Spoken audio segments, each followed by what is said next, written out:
Choi, a young promising guy, goes for an interview at a large corporation. On the way, he contacts his fiancée, who wishes him good luck. And then, suddenly, right before his eyes, a man crossing the street gets hit by a car and flies right under Choi's feet. The guy tries to help him, but the poor man dies in Choi's arms. This shocks Choi so much that he can't even answer basic questions during the interview, and naturally, he's turned down for the job. He spends the next 7 years searching for work, working as a laborer, waiter, and taxi driver to pay off his debts while his friends gain experience and create families. He sends out thousands of resumes, goes to interviews, and believes he'll find a good job. But time passes, and nothing changes. One day, he goes for an interview at the same corporation as 7 years ago. After reading his resume, listing various odd jobs, the manager notes the guy's persistence, numerous certificates, and licenses he's obtained. Choi leaves the interview hopeful, but then he's told that his investments have completely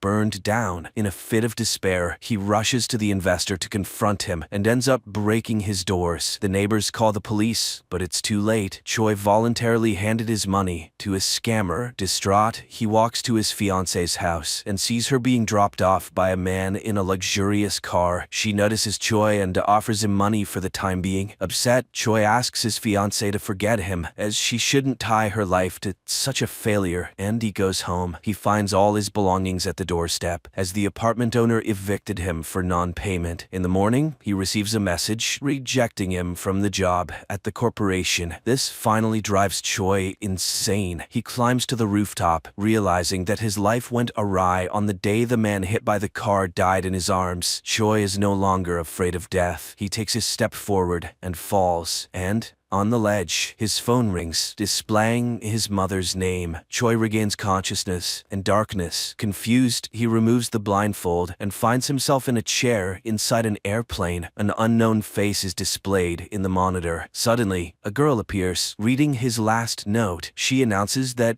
he's dead, but strongly disagrees that death is a way to end the pain. She transports Choi to a place where she intends to show him real suffering. They find themselves on a tall tower, with cries coming from below. She is the goddess of death and intends to punish him for insulting death. With those words, the girl throws Choi down and he falls into a horde of horrifying creatures in a sea of blood. He screams, fights off monsters, and he's back in the airplane cabin, facing the goddess of death. Choi learns that as punishment, he must die 12 times in different people's bodies. If he wants to avoid hell, he must try to survive in at least one of the given lives. Choi tries to object, but death disappears. The plane's engine starts shaking, and a terrified Choi puts on a life jacket, despite the flight attendant explaining that it's just turbulence. Soon, everything stabilizes. Choi looks around the plane's cabin and marvels at the expensive items. Then, an unfamiliar glowing object appears before him, containing memories and skills of the person whose body he now inhabits. Choi finds himself in the body of the second son of the owner of the corporation, where he was so eager to get a job.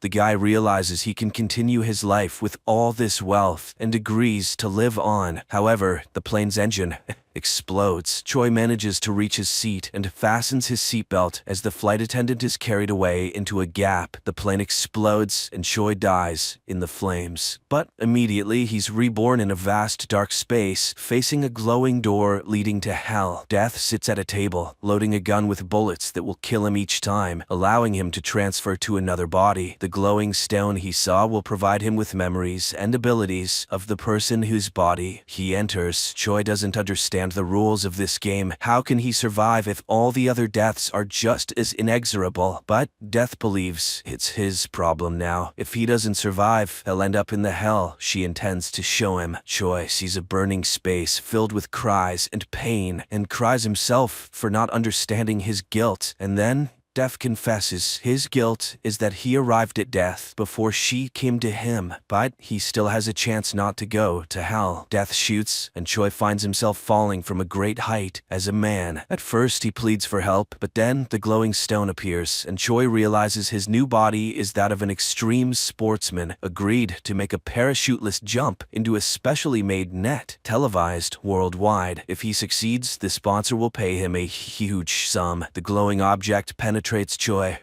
and endows him with the abilities of an athlete. The guy is confident that he can do it all. However, he crashes right in front of the net, shocking viewers worldwide. Choi finds himself on the brink of hell once again. He's outraged. He didn't have the slightest chance to survive. Then the guy starts recounting that he was born into a poor family, couldn't find a job, and lost his fiancée. He had nothing to hold on to. Death mocks his enumerated problems and shoots him in the head. Choi finds himself in the body of a teenager this time. He then sees one of his classmates watching a video of the crashed athlete and laughing at his death. A glowing stone appears, and Choi learns that he lives with his mother because his father died. The woman works hard to support her son, but he hates school because the class leader bullies him, and one day, after another beating, he decided to jump from the roof, and that's when Choi enters his body. Choi realizes that if he survives, he won't go to hell and can start over, but the class leader immediately reminds him to bring him some milk. He needs some milk! An indignant Choi grabs a chair and attacks the leader to teach him a lesson, but the leader's friends come to his aid. One of them, a tall, strong guy, beats up Choi, and no one comes to his rescue. During classes, Choi reflects on his situation and concludes that he first needs to gain the support of the strong guy. He returns home and, looking at the poor apartments, remembers his mother. He also grew up in poverty with a single mother, who is now completely alone. Having dinner with another mother, he sees his own and cries from the pain of loss. In the evening, he receives a message demanding money from the class leader, who constantly bullies Choi. The next day, Choi meets with the strong guy, and he explains that the class leader is friends with the strongest 11th grader, and he allows his henchmen to do whatever they want. During lunch, the leader again bullies Choi, and in front of the whole school, Choi pours noodles over his head. Shocked by such audacity, the leader orders the strong guy to catch Choi, but he suddenly refuses because he doesn't want to miss lunch. Realizing that no one is going to protect the leader, the others laugh at the now former leader. The strong guy remembers how Choi asked him not to interfere with what's about to happen. The former leader rushes to the 11th grader, who leads his gang to settle the matter. But upon seeing who his help was needed against, he's puzzled. Can't a schoolboy handle a little classmate on his own? Then why is he in his gang? The embarrassed former leader tries to attack Choi, but the strong guy steps in. The power of the foolish schoolboy has come to an end, and even his girlfriend prefers someone else now. Choi starts running to get stronger because he needs to be strong, and then, one evening, the former leader attacks him and kills him with a stone. Choi wakes up again on the brink of hell. He gets shot in the forehead and is reborn in a new body. He finds himself tied to a chair with a sack over his head. They torture him with water and then remove the bag, demanding to know where the girl and the money are. And when a hammer is raised above him, a glowing stone appears. Choi learns that he's in the body of a hitman. He once fell in love with the boss's girl, who asked him to help her escape. He hid the girl and the 10 billion won he stole from the boss and put in a secure place, but he got caught by the boss, and now the guy breaks free and attacks the thugs himself. He manages to turn off the lights and defeat the gang. Choi decides to find the stolen money, which he will use to start a new life. He opens the door and finds himself in a moving truck. Choi gets out on a motorcycle while the chase ensues. They corner him on a bridge, where he uses all of his skills to escape, causing a massive accident. Choi races through the night city on his motorcycle, but the pursuit doesn't let up. Then he enters a shopping mall, jumps into an elevator, and closes the doors before the pursuers can reach him. And when they finally catch up with him on the roof, he jumps straight into a pool. The boss orders to find the lucky guy, and he arrives at the pier, where a girl rushes into his arms, and when he tells her that the money is in the boat with lanterns, she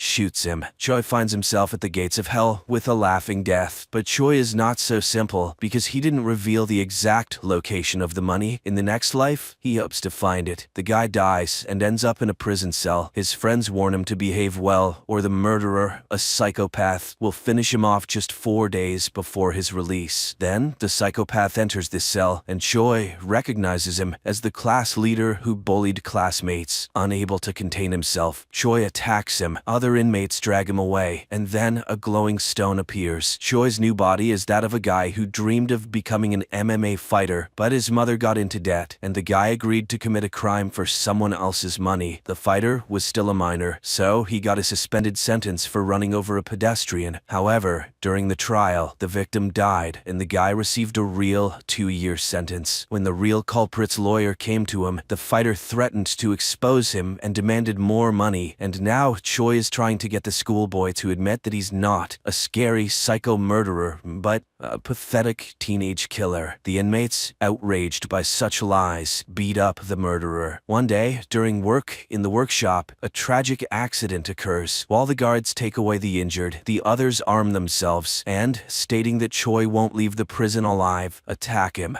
But the future champion of MMA scatters the attackers. At night, he catches the schoolboy making a shank, and to punish him, he pretends to see dead people, and now the victim of the schoolboy is standing behind him, saying that he will forever haunt his killer. The former, very gullible class leader experiences a mental breakdown. The day of release arrives. Choi meets the lawyer of the real culprit, who brings him additional money, but suddenly the guy refuses them because he intends to live honestly from now on. Later, he goes to the pier and finds the 10 billion won hidden by his past self. He brings them to a rented apartment and makes plans for the future. At night, he dreams of his mother and wakes up in tears, and then he receives a call from the mother of his new body. Choi promises to come. He divides the money into 2 parts, preparing one for the new mother and hides the other in a storage room at the station. Choi goes to the area where the fighter lived. He is attacked by a man with a knife, and Choi doesn't understand who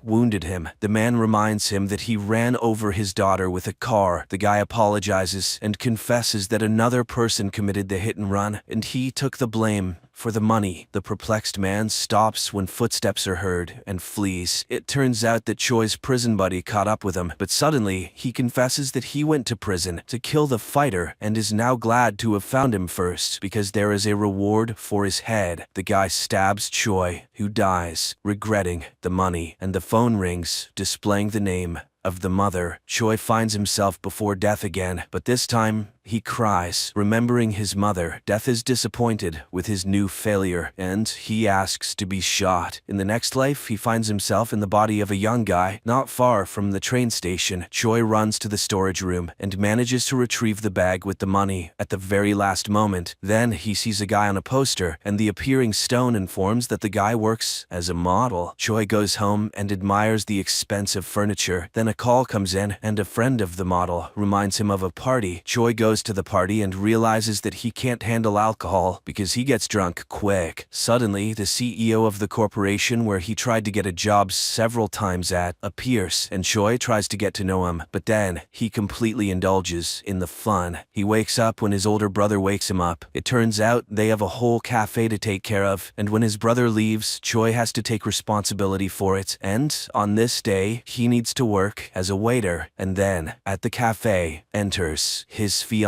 from his previous life, Ji-sil. The guy is completely speechless. He remembers how they met when the girl lost several pages of her first book, and he picked them up, and how he suggested they break up because he considered himself unworthy of her. And now, a new meeting. Choi's brother, noticing his awkwardness, informs him that the girl is a famous writer. Choi immediately Googles and learns that the girl's novel recently won a contest. It was dedicated to her favorite guy. Choi remembers the night before he jumped from the roof. Apparently, in that envelope was her prize money. Upset, the guy leaves to find the girl's book. As he reads it, he realizes that it was based on their shared experiences and events. He told her that no one would cherish her more than he did, and he promised never to let her go. Now, in the cafe, he remembers that he promised to give her a fountain pen after the publication of her book because, according to her, every true writer should have one. That evening, he secretly bought the pen and asked for it to be engraved, but he never gave it to her. Then, the man who he saw in front of her house that day approaches Ji-sil, but now he is with his family and calls the girl his sister. Choi realizes his mistake. The next day, he meets the girl with her favorite tea and asks for permission to tell her the idea of a new book. He tells the story of a person experiencing a series of deaths. The girl is amazed because he narrates everything so realistically. She asks for the hero's name, but instead, Choi asks for her her autograph, and suddenly he sees the same pen in the girl's hands, which, it turns out, was given to her by Choi's mother. From that day on, he meets with her daily and told her what his supposed hero was going through. The girl was astonished because everything sounded so realistic, as if he were talking about a real person. One day, he gave the girl a red umbrella because it was raining outside. He returned to the cafe, where a waitress broke a glass, and he helped her clean up the shards and cut his hand. Then, police sirens sounded in the distance, and the girls who entered the cafe began talking about the accident victim. Choi rushed to the scene of the tragedy and saw the broken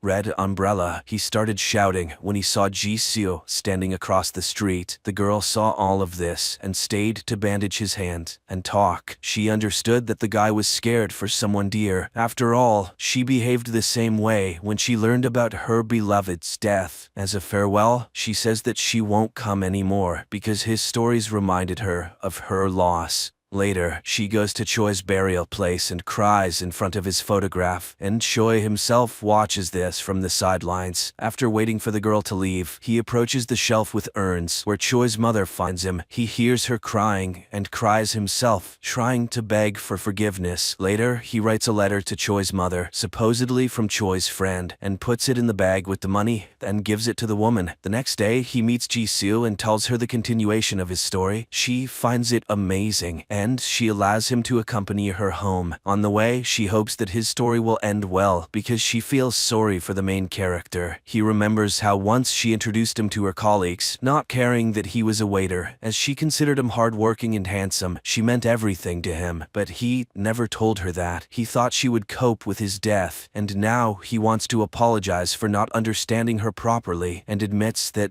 he will only ever love her. He blames himself for not realizing that there are people around who will cry and laugh with him in moments of disappointment and joy. He understands that nothing can be changed, but everything he told her happened to him. He got into this body by the will of the goddess of death, and he calls himself by his real name, Choi. But then, a car runs into them. With fading eyesight, he sees the director of the same corporation stepping out of the car, who is upset, with a broken bumper, and he remembers that in their lives, he had encountered this man more than once. It was he who was responsible for the airplane crash, eliminating his brother as a competitor in that way, and for running over the girl, and now he calmly kills Choi. Later, the police and doctors remove the consequences of the accident, and Choi comes to his senses on the brink of hell and promises to himself to destroy this scoundrel, and then he grabs a gun and shoots the goddess of death. An amazing idea, excellent special effects, and a very deep meaning. And not in vain, according to many film critics, this series has become a real breakthrough in Korean cinema. Friends, I highly recommend watching it. At the moment, only 4 episodes have been released, and I'm eagerly awaiting the continuation.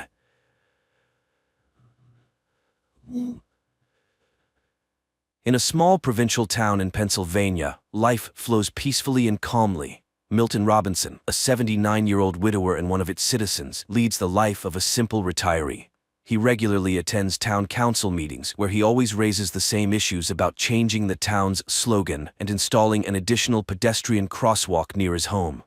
One summer morning after presenting his proposals as usual, Milton heads home. He spends his day with his daily chores, has dinner, and goes to bed. In the morning, he waters his azaleas and feeds the birds. Later, his adult daughter Denise comes to help him with his monthly bills. There's no news from his elder son Tim, as he lives far away and rarely calls. After finishing their business, Denise goes to the restroom and finds a jar of peas there. She's concerned about her father's well-being, and even though Milton assures her he's fine, she suggests he see a neurologist for a checkup. After all, the man is quite old, and forgetfulness could be a sign of approaching dementia. However, Milton vehemently opposes seeing any doctors. Denise goes to work, leaving the old man alone with his beloved detective shows and a solitary dinner. One night he suddenly hears a commotion in his backyard, and going outside, he sees a flying saucer that has landed awkwardly. Milton calls the rescue service, but they remind him that joking with such a serious organization is a matter for the authorities. They no longer answer his calls, so he dials Denise's number, but she is unavailable.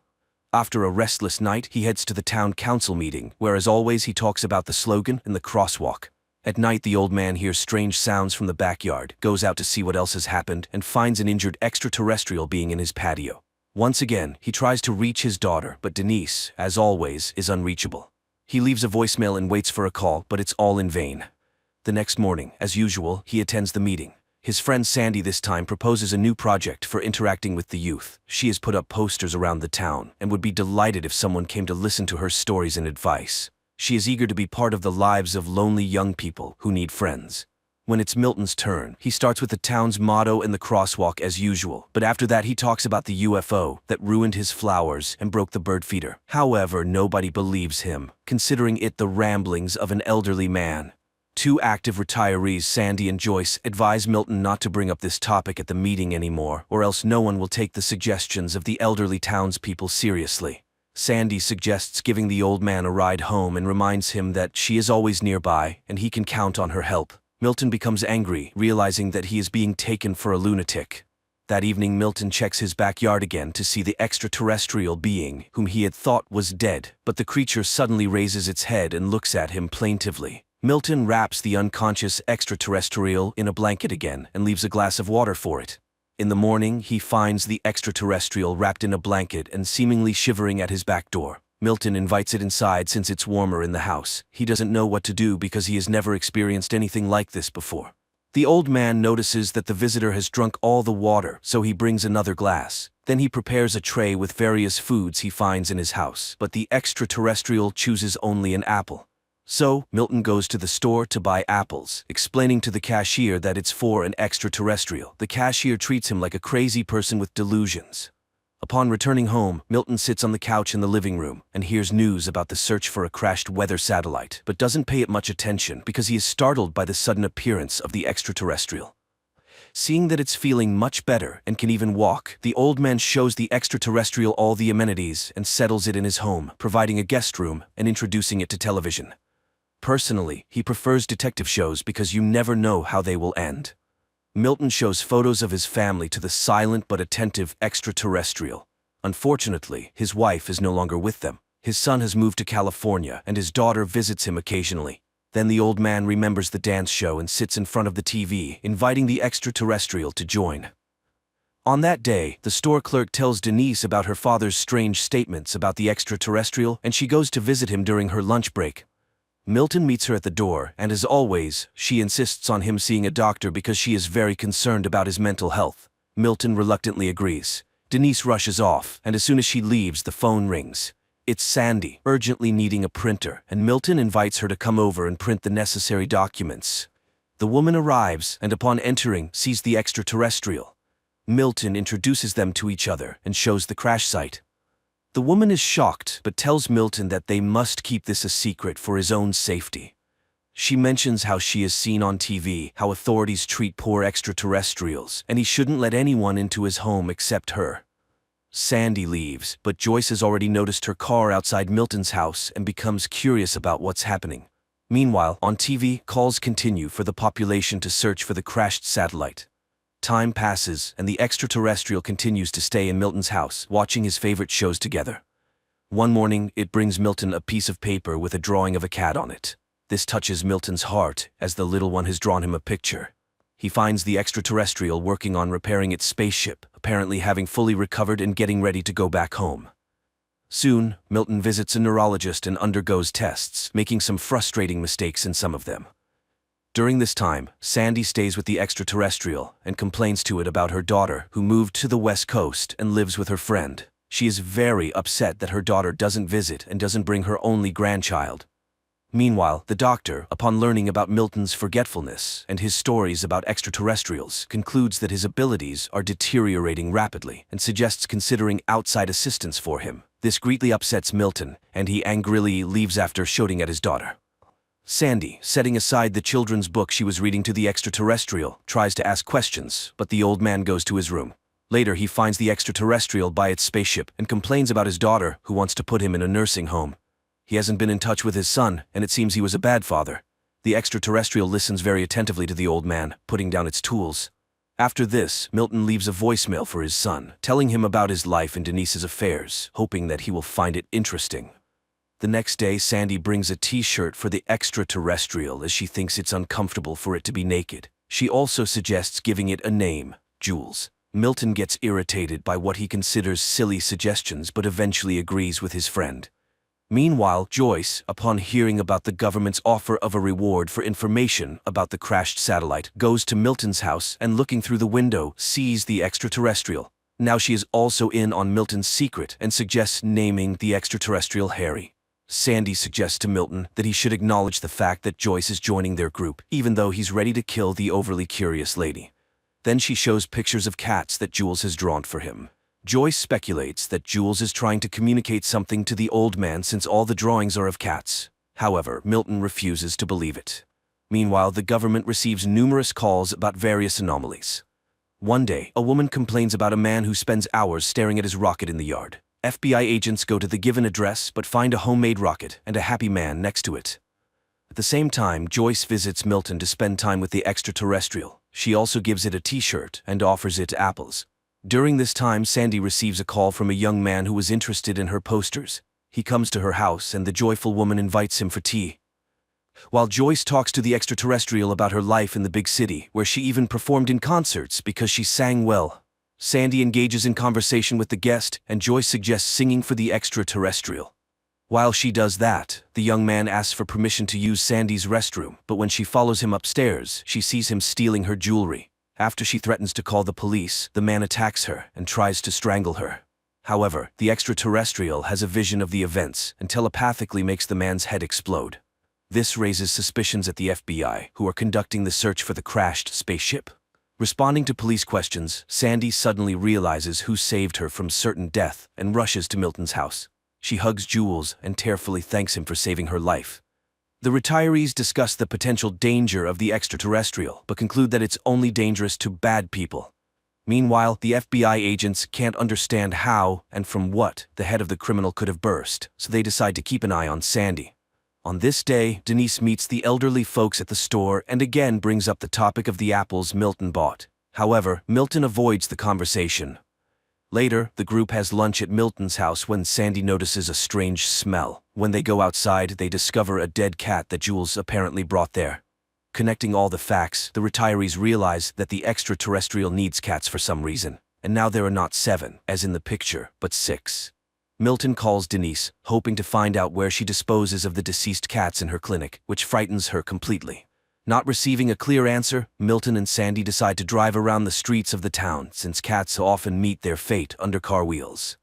On the road, Milton inquires about Sandy's husband's illness, which eventually led to his passing, and she talks about being left alone. She starts asking questions, reassuring that life must go on. However, at this point, Milton asks her to stop the car, and the FBI agents become witnesses as the elderly couple loads a deceased cat into the trunk. That day, they find 2 more cats, and Joyce promises to find the rest. Meanwhile, FBI agents eavesdrop on the private conversations of Milton's close ones and hear Denise telling her brother about her father's eccentricities. At this moment, Joyce brings 3 more cats she found in different parts of the town. Only one is missing. Just then, agents knock on the door, but the elderly folks hide and don't open it. The men eventually leave, and the people realize they need to act quickly. And then, Milton remembers Joyce's deaf, blind, and non-mobile cat. Offended, she leaves, but Sandy catches up with her and apologizes for Milton's bluntness. Joyce admits that he's right. It's long past time to end the suffering of the cat. She brings the animal, and the extraterrestrial puts it to eternal sleep. Then it covers the remains with some material, and they start to merge into a single object. In the end, a glowing object appears in front of the group, which serves as fuel for Jules's spaceship. The saucer lifts off into the air and moves to the center of the yard, which is instantly detected by the FBI's instruments. The retirees understand that the time for farewell has come. Joyce gives Jules a souvenir globe with a view of the city inside. Sandy gives him a sweater she knitted, and Milton gives him his driver's license with a photo. But the extraterrestrial suddenly makes an inviting gesture, clearly offering them to join, and Milton suddenly decides to accept the invitation. But then the phone rings in the house, and picking up the receiver he hears Denise's voice. She suggests meeting on Saturday. They'll have lunch and then she'll give him a haircut because they've been arguing, and that's not right. At that moment, agents knock on the door, Milton rushes into the yard, and they only manage to see the departing saucer, where 3 Earthlings joined in the last moment. The ship lands not far from the town to safely disembark the elderly and bid them a peaceful farewell. Milton hugs the extraterrestrial and thanks it for the invitation to travel together, but he can't leave his home and loved ones behind. Jules enters the spaceship and flies away while the elderly folks wave goodbye to him. Time passes. Milton continues to live in his home, visited by Sandy and Joyce. The elderly often reminisce about Jules' Harry and hope that he hasn't forgotten them either. And one night, Milton's yard is illuminated by a bright light, and the old man realizes that he has guests. A light, heartwarming, and slightly melancholic film about the fading of human life.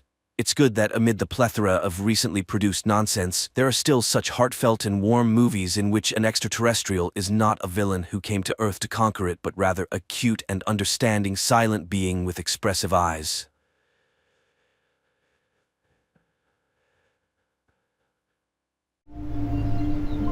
Okay. If it were a plague, where are all the bodies? American tourists, a young couple named Janai and Riley, arrive in Iceland to admire the magnificent nature and spend some time alone together. They check into a hotel and begin their sightseeing with a visit to a geothermal pool. Janai knows that Riley has spent all his savings on this trip and appreciates it. Though Riley doesn't think he did anything extraordinary, he just wanted to make his beloved happy. Janai notices that Riley brought his father's Rolleiflex camera and a lot of film. She is surprised that he prefers this outdated technology over a modern digital camera, but Riley explains that he dreams of capturing the imperfections of the moment rather than having a computer program automatically correct all the mistakes. He admits he's still learning, but he's striving for perfection and promises to take her portrait. One day they visit an old church, and a priest tells them its history. The man is convinced that life in pre-Christian times was simpler. It was an era of long journeys and discoveries. The couple tours the island's landmarks, goofing around and capturing everything on camera. Later, Janai tells Riley that her father is a preacher, although his church isn't as beautiful. She often visited there and, of course, believes in God. They then explore the waterfalls, and Janai is thrilled by the beauty. They are very happy and consider the trip wonderful. However, at night, Janai can't sleep. It's too bright outside. She looks out the window and sees strange flashes of light in the distance, mistaking them for an exceptionally bright aurora borealis. But exhaustion takes over, and she falls asleep. In the morning, Riley wakes Janai up at 10 a.m., not noticing the date that appeared on his digital watch, 2028. Janai, however, still lives in her own time and finds it hard to wake up. The constant daylight outside is also a challenge for her. Nevertheless, she somehow manages to get out of bed. The couple heads out for breakfast, but it turns out that no one has prepared it. In fact, there's a strange silence and emptiness all around. There's no sign of the staff, nor of other guests. Riley suggests they go to a cafe, and the couple steps outside, but here too the emptiness reigns. There isn't a single passerby, although the traffic lights work perfectly, and the signs above the establishments and shops are brightly lit.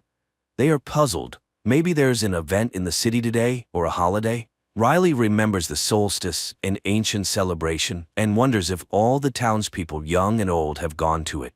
The couple walks down an utterly deserted street, occasionally shouting, but there's no one around, no staff in the shops, and no one responds to their calls. Their personal phone calls also go unanswered. Soon, Riley and Janai enter an empty cafe where Riley notices several working televisions, but every channel shows everything except the news. Janai starts to panic. Riley is equally baffled. If there was a plague, where are the bodies? If aliens are to blame, where is their ship? There are no new emails or posts on the internet, no activity at all. They return to their room, where Janai continues to call her relatives and friends, but all remain silent. The internet works, but there are no updates. Riley launches a world map view, but the same picture is everywhere. Empty cities. He takes Janai outside again. Soon they notice a working car, and without being able to find the owner, they simply take it. The couple drives around the city and eventually reaches the church, but everywhere there is the same silence and emptiness. Then they drive out of the city, but it's the same there. Their parents do not answer the calls. Only answering machines are working everywhere. They continue to speculate about the causes of what happened. Riley suggests various theories, even the possibility of the second coming, but Janai is tired and wants to sleep, so they return to their room. In the morning, Riley suggests making breakfast, but Janai is completely drained and doesn't want to move. She dreams of leaving the island, but how can they do that? And she is also tormented by thoughts of being chosen. Maybe they were needed for something by God. After all, it's impossible to explain what happened otherwise. Riley, on the other hand, believes it's all about a virus, and it's quite possible that the entire population of the island simply fled. Riley tries to remain optimistic. He makes coffee for Janai and then takes her to the store. Filling the trunks of 2 SUVs with groceries, he drives Janai to a house they have chosen. Later, they go to a store and pick out new clothes for themselves. Riley explains that the electricity on the island is powered by geothermal energy, so most likely it will continue to function for a long time until the equipment breaks down. Riley does his best to distract Janai from sad thoughts. They drink at a bar and then play strip games, but in the morning they suffer from hangovers. Janai again talks about being tested, but faith and religion are not the same, and who knows what God has planned. However, for now, this world belongs only to them. They continue to tour the island, and Riley takes pictures of Janai in all the scenic spots. One day they find a geothermal pool and enjoy a bath there. Then they make love and sleep right on the grass. When she wakes up, Janai admires the beauty of the island's nature, while Riley tirelessly photographs her. One day they go to get groceries, and while Janai punches cereal boxes, Riley, riding a shopping cart, falls and injures his arm. In the evening, he invites Janai to a romantic dinner. The couple dresses up and Janai applies makeup, but once they sit at the table, she immediately starts an unpleasant conversation because she can't stop thinking about what happened during the day and pressures Riley to promise not to put himself at risk again. After all, what would happen to her if something happened to him? They are completely alone here and no one can help them. Janai sinks deeper into depression despite Riley's promise to take care of himself. She remembers her home and a book that is very dear to her. Her father once gave it to her, and she turned it into a kind of diary, writing down the events of her life on its blank pages. She even confessed her love for the first time there, and now she dreams of just holding it in her hands. Riley reminds her that they have each other, and they will be able to survive. After all of humanity's achievements are at their disposal. However, time passes, and the food in the stores starts to expire.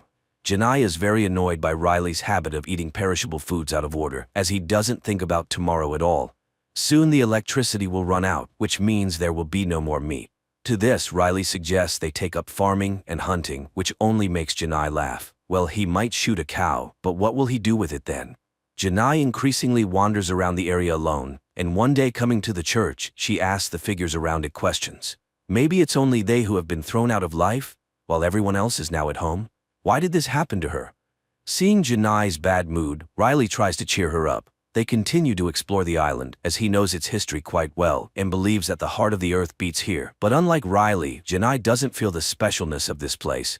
One day he shows her the old remains of a plane he found while exploring the area. Riley calls it beautiful, but Janai sees it only as a reminder of the dead world they now inhabit. It's trash, just like them, and no one will come for them. An angry Janai drives away, but later returns for Riley, who is calmly sleeping in the wreckage of the plane. Now Riley spends more and more time on the empty city streets, photographing everything that seems interesting to him. Then he throws away the film because there's nowhere to develop it. He roams the shops and one day remembers that if the electricity runs out, there will be no water in the house. He collects all the necessary items in a hardware store and takes them home. One day, absent-mindedly entering an elevator, he panics when the doors close. After all, no one will be able to find him if the electricity goes out. Meanwhile, Janai goes to the cinema and cries as memories flood over her.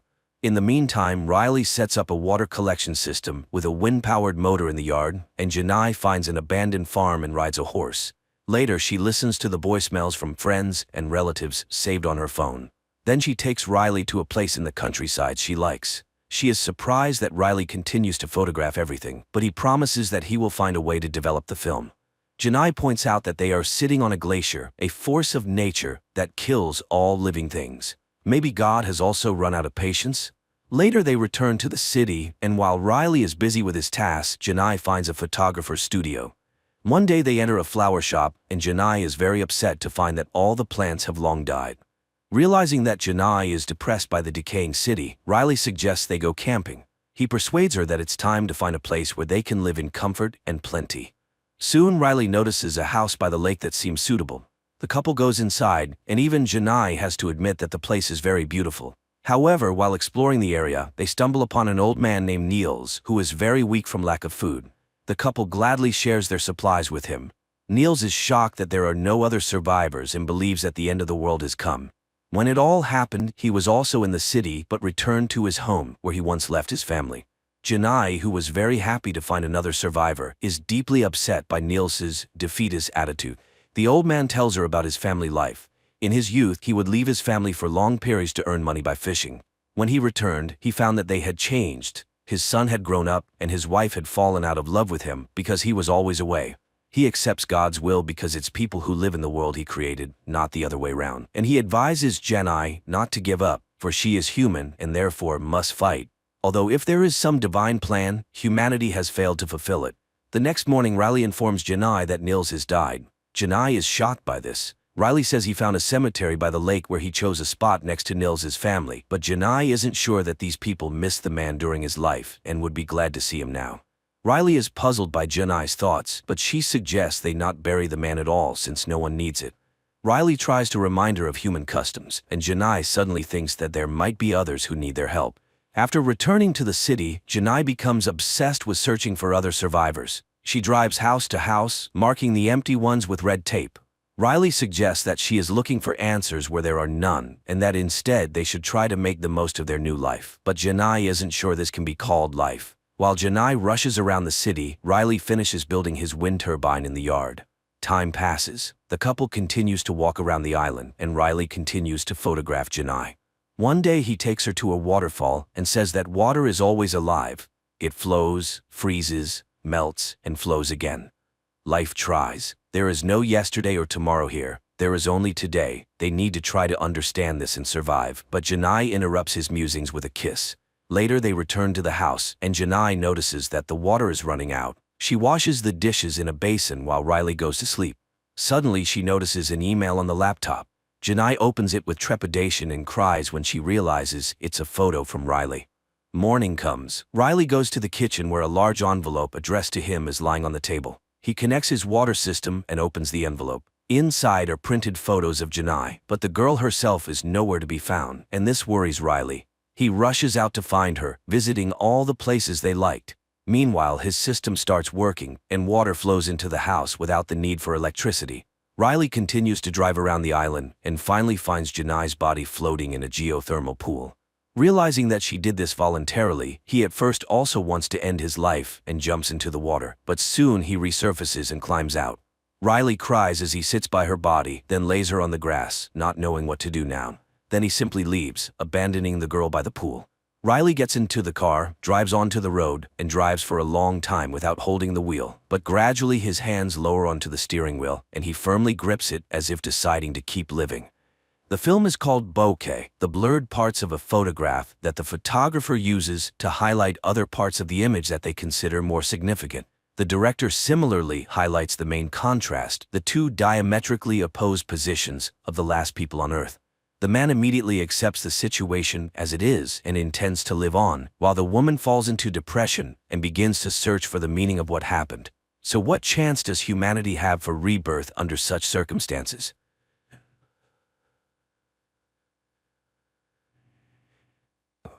Aliens arriving on Earth first kill an entire small town and then bring half of its population back to life, although it's hard to call it life. We searched for a new home. We found one. This planet. Somewhere in Pennsylvania, in the small town of Berridge, a family sits down for dinner. Suddenly there is a loud bang outside, the lights go out, and people briefly come to their senses before dying. Later on, exobiologist Lawrence Stone hears news reports on TV about a powerful explosion in Berridge that killed the entire population of the town, 1,300 people. The air in the settlement is poisoned by some toxic substance, and the theory that the explosion occurred at the local chemical plant becomes increasingly popular. Lauren takes a bath and remembers herself, her father, and a field she used to run through. Her memories are interrupted by the arrival of the military, although Lauren does not quite understand how she can help with the investigation. Colonel Emmerich introduces her to astrobiologist Santiago. Geologists confirmed that the accident was the result of a meteorite impact which released a deadly gas. That's why they were invited to the crash site. The military will be grateful for any evidence they find that can shed light on the nature of the incident. Emmerich assures Lauren that he chose her because he read her work, but asks her to take an alcohol test. Scientists are dressed in protective suits and taken to the meteorite crash site. On the way, Santiago praises her book on microbiology in Antarctica and signs of extraterrestrial life, but the woman doesn't engage in conversation. Arriving at the site, the pair only sees a snowy field and a small pile of ground. While Santiago inspects the area, Lauren notices a small sprout of some red plant and pities it for growing in such a terrible place. Upon arriving home, Lauren begins to search for similar cases and finds mention of a similar incident. In 2013, a meteorite exploded over the city of Chelyabinsk in Russia, and an interview with the local resident was filmed by American television. She recounted that after the meteorite fell, a poisonous gas spread throughout the area, causing many people to die. It was also said that a very large tree grew at the site of the impact, around which all living things died. The tree was cut down and information about the incident was kept secret. In the postscript to the interview, journalists reported that the woman was killed almost immediately after it. The next day, doctors begin to perform an autopsy on the man who died in Burij, and at first everything looks completely normal. But when the doctor makes an incision, a strange blue liquid begins to seep out, which then returns to the body after a short time and the wound heals. But even more surprising is the resurrection of the man who suddenly sits up on the table and silently looks down, not reacting to the voices of those around him. The man has no pulse or blood pressure and his body is cold. In other words, by all indications, the man is dead. Suddenly there are cries behind the door. It turns out that another 40 people suddenly opened their eyes and came back to life. The doctors tried to get some kind of reaction from the resurrected, but to no avail. They are all residents of the town center who not only inhaled the poisonous gas but also ingested some substance that led to DNA transformation, and the only thing the resurrected do is occasionally turn around. Meanwhile, Lauren tells Emmerich about the Chelyabinsk meteorite, but the people in Russia were also victims, which means that this is someone's terrible plan. But the colonel does not believe in conspiracy theories. Later, a government commission discusses the incident and proposes simply destroying the bodies before it's too late. But to get answers, all the data must be carefully studied, otherwise Manhattan could be next. Later, the woman buys alcohol and drinks it while sitting in the car, reminiscing about a trip she took with her father to a secret place. The next day, Lauren goes to a room where the revived people are sitting and, selecting a girl, tells her about a book her mother used to read to her when she was a child, who has long since passed away. At that moment, her phone rings and a photo of the red plant from the scene of the incident appears on the screen, and the girl suddenly grabs Lauren's hand. The woman tells her colleagues about this and suggests that the plant is to blame. Santiago notices that all the survivors are looking in one direction, to the north, where the crash site is located. And then the colonel confesses that they found a sapling, but they don't know what it is because the plant is huge and continues to grow. The thing is that the area is sealed off and the plant was only noticed when it became visible from a distance. It turns out that it wasn't a meteorite that fell on the ground, but a huge seed. A team of scientists is sent to the site, taking one of the revived with them. They bring him to an unimaginably huge tree on a cart and watch from a distance, but he remains motionless. And when people have lost all hope, the man in the wheelchair suddenly moves, raises his head, looks in surprise at his hands and the snow under his feet, and then he admits that he can't survive in the Earth's environment, so he will stay here. Upon returning, Lauren reports that the tree is generating the necessary environment for its survival, including the air that is toxic to humans. The aliens arrived on Earth through special portals that scientists call wormholes. She is bombarded with questions, revealing that she has had problems with alcohol and prohibited substances. Later, a psychotherapist calls her answering machine, who was waiting for her at the session as part of his sentence. They were supposed to discuss her childhood memories that are haunting her, but she didn't show up. At that moment, her father shows up at the door, but Lauren is not pleased to see him. He tries to start the conversation and recalls how on her 8th birthday she asked for a scientific laboratory and they gave her an old barn. However, her obsession with space spiraled out of control and her mother became worried. Sometime later, the colonel summons Lauren again. The alien wants to speak, but only with her, as he sees her as a friend. They have prepared a list of questions and ask her to find out where they came from and why they came. The alien explains that their home is no longer suitable for their species. They were searching for a new home and found it using coordinates received from a human with the call sign Supernova 94. From that same human, the aliens learned all the strengths and weaknesses of humans. The alien asks the military to leave, and Lauren admits that the tree will soon destroy everything as it is harming the planet. The alien then says that humans will not be able to stop them because they are used to fighting and they have abilities. And here Santiago starts acting strangely. He drops his suitcase and begins to unzip his protective suit. The military personnel try to contain him, but they cannot do anything. The man falls to the ground and tears the hose from the mask of a soldier who was trying to help him. The soldier removes his useless mask and dies. Then one of the soldiers suggests shooting the alien, and just then they are hit by a sound attack that drives them crazy and they open fire on each other. One of the survivors takes stunned Lauren away. Later, a fighter jet armed with missiles is sent to the tree. The pilots see a small figure of a person at the base of the tree and receive orders to attack the target. But suddenly an impenetrable dome covers the tree. The missiles explode, causing no harm to the tree. Meanwhile, the news reports that the FBI is searching for a person with the nickname Supernova 94 who seems to be responsible for the expansion. People around the world tell stories about strange sounds that occasionally come from unknown sources. In some places, smoke emerges from the ground, killing all living things. People pray day and night, and martial law has been imposed in many countries. The earth trembles, crops die, and vegetables rot in the ground. One day, Lauren goes to her father's house, but first she approaches the locked barn, which has a sign that reads Lauren's Laboratory. But after looking at the house, she walks away and heads towards the tree. For many years, she has been tormented by the question of who or what she is. The end of the world is approaching, but she feels relief, as if she will finally live freely. And she plans to find the truth right here. She meets the alien who tells her that the tree is undergoing transformation. Feeling the tremble under her feet, Lauren lies down on the ground and listens to the hum of the planet. The time has come, new life is growing, and all of this has happened because of her. And finally, Lauren remembers the day when her father brought her to a secret base where an unidentified flying object had been brought down.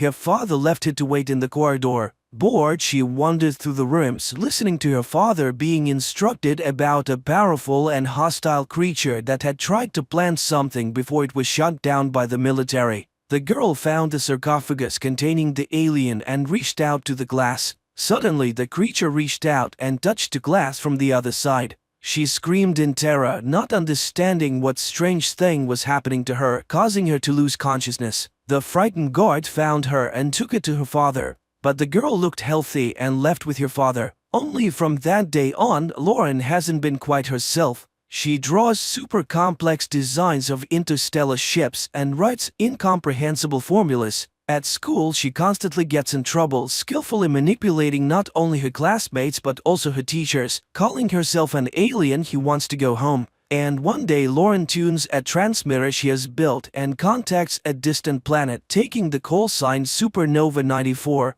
Her parents are horrified and forbid her from entering the laboratory. Lauren smashes toys, draws on walls, and tells her mother the date of her death. It is then that her father learns of her new DNA. The girl seems to be changing, becoming something other than human. Adult Lauren sobs in horror at her discovery, but the alien welcomes her home and she remembers telling the distant planet all about Earth. Meanwhile, mysterious X-shaped objects begin to appear all over the planet.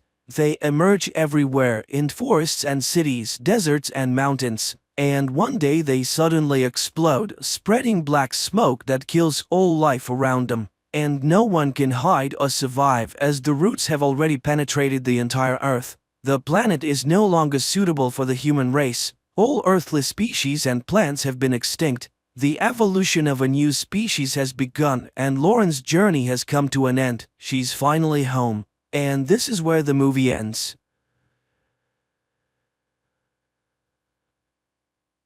Hey guys, today we have a recap of the next episodes of the show.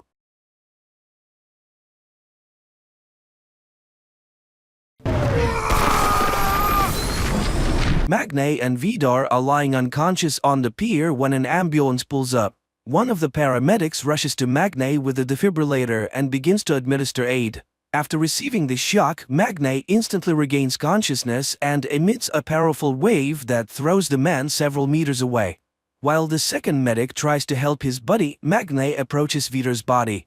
Vidar opens his eyes and whispers the words of a threat. Magne will die before the new moon comes. The lad runs away. At this time in the nursing home, one of the residents, Wotan Wagner, complains to the orderly Halvor about the broken wheelchair. Magne runs into the mountains. He is still shaken by the battle and turns to the bird flying above, blaming it for everything that has happened to him. Suddenly, Magne finds himself in the netherworld, and before him stands the ancient sorceress Volva, who takes the form of Isolde. She reminds him that he must now obtain weapons and find friends, for the other gods will surely come to his aid. Volva asks him not to come here because the giants might kill her too. Then she scoops up something from the glowing bowl and blows it in the guy's face. Magne is immediately alone on the mountain. Annoyed, Vidar rushes to his house and tells Ren and Saxa about the battle that took place. In the meantime, a group of young people are hanging out at a table in a street cafe when Magne comes running to them looking for the cashier. No one knows where she is, but everyone raves about Laurit's speech at the feast. Fjord then returns home and announces that he has not killed Gry. Not only that, he's going to leave home and live with the girl he loves. The boy does not want to take part in the coming battle. When he arrives at Gry's house, he announces his separation from his family. Magne reminds Lauritz of the stories of Ragnarok, but the brother does not take these ancient stories seriously. To prove his new identity, Magne bends a metal bat in front of his brother. Lauritz asks for time to think over what he has said. The next day, the head of the Edda police appears on TV and announces that an investigation has begun into Utul Industries, for which a well-known expert is coming to town. Lauritz is watching the broadcast, devouring food. Suddenly, Turid arrives, and she's surprised by his son's voraciousness. In his room, Magne observes an obvious change in his appearance. His muscles are getting bigger and he's getting even stronger. Later, Turid invites the boys to celebrate their father's birthday and shows them a photo of them together. The family goes to their father's grave, where Lauritz makes the statement that the father would obviously be proud of a son who looks like a woman and uses makeup. Here, Magne looks like his father, but Lauritz looks like he's from a different family. Turid smoothes over the unpleasant conversation. On their way home, they meet Erich, and he informs them that by the school board's decision, Magne can return to school. At that moment, Turid asks for help. The car won't start. So Magne pushes the car to the car repair shop, where they are greeted by Harry, the mechanic. And there, Magne gets a clue where he can get the hammer. In the meantime, Vidar is watching a report on TV about the barrels found, while the women take the ancient weapon down. Saxa is annoyed by her refusal to take her in, since she is a member of the family. Agreeing to this, Vidar takes her to the factory and shows her the production when suddenly police arrive. Vidar acts arrogant and defiant, but the girl smooths over her father's behavior at a crucial moment, apologizing for the problems she has caused and promising to do everything she can to solve them. Her father has to admit that she's right. Meanwhile, Magne makes a drawing of Thor's hammer. Turid in the meantime comes to the store and apologizes to Venke for the words she spoke. And the woman asks her to inform his son that he will meet the god on the bridge, for which he must remember Volva's ancient prophecy. Hearing these words, Magne runs to the bridge. He memorizes the first words of the prophecy and tries to read them to passers-by. But everyone just passes by, except Iman, who takes Wotan out for a walk. Magne reads a few lines and the girl continues the text. They go home to Magne and the girl tells him how Wenke activated her powers, saying she was special. Then she tells him to find the chief warrior and help him. Meanwhile, Lauritz arrives at the grill cafe and meets the waiter. He unmistakably identifies the guy as gay and shows his sympathy. Meanwhile, Magne tries to find out about Iman's powers, but the girl can't recall anything supernatural. Back at home, Lauritz shares his hopes with his mother and informs her that young people are coming over tonight to have a party. At this moment, they hear very distinctive noises from Magne's room. Mother and son smile. Apparently, Magne has found himself a girlfriend. But it turns out that the boy, demonstrating his strength, has to put Iman on a chair and lift her up with one hand while she bangs on the ceiling and screams. In the evening, fun reigns in the turret house, to which Gry and Fjord also come. And Iman finally finds her power. She can make anyone do what she wants. And she demonstrates it on one of the guys who, at her command, brings her a drink by moving on his knees. She seems to be the embodiment of the goddess of love and fertility, Freya. Laurit's new mate never arrives, and the distraught lad complains to his mother. He's just ugly. Tipsa Turid reveals the truth to her son. In the morning, Iman and Magne arrive at the workshop, and the girl uses her powers to force Harry to make a hammer from Magne's drawing. In the meantime, Turid goes to Vidar and confesses to him that on the one night they once spent together, she became pregnant. And now is the time when Lauritz needs a man's support very much. And Vidar, thanks to woman. In the evening, on his way home, Magne sees Vidar embracing Lauritz. At night, Turid tries to justify herself to Lauritz. She has never regretted giving birth to him, and she won't mind if the boy gets to know his real father better, which Magne dislikes very much. In Jotunheim, Ran trains with her fighting bow, reminding Saxa of her spear. But the girl is completely immersed in the business of the factory. At this point, Vidar informs her of his newfound son, which causes Ran to object. Giants cannot have children by mortals, but Vidar cites fate. And Magne breaks the news to Iman. He then learns that the girl was born in Sri Lanka but grew up in a Norwegian family.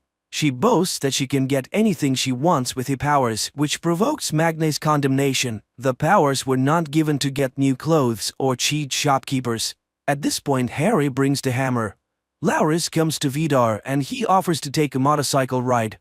Meanwhile, Magne and Iman are going to test the hammer, for the real one must always return to Odin. But the hammer just takes off. Making a stop in the mountain, Vidar tries to ferret out something about Magne, but Lauritz gets it right away. Magne retrieves his hammer but cannot understand why it does not work.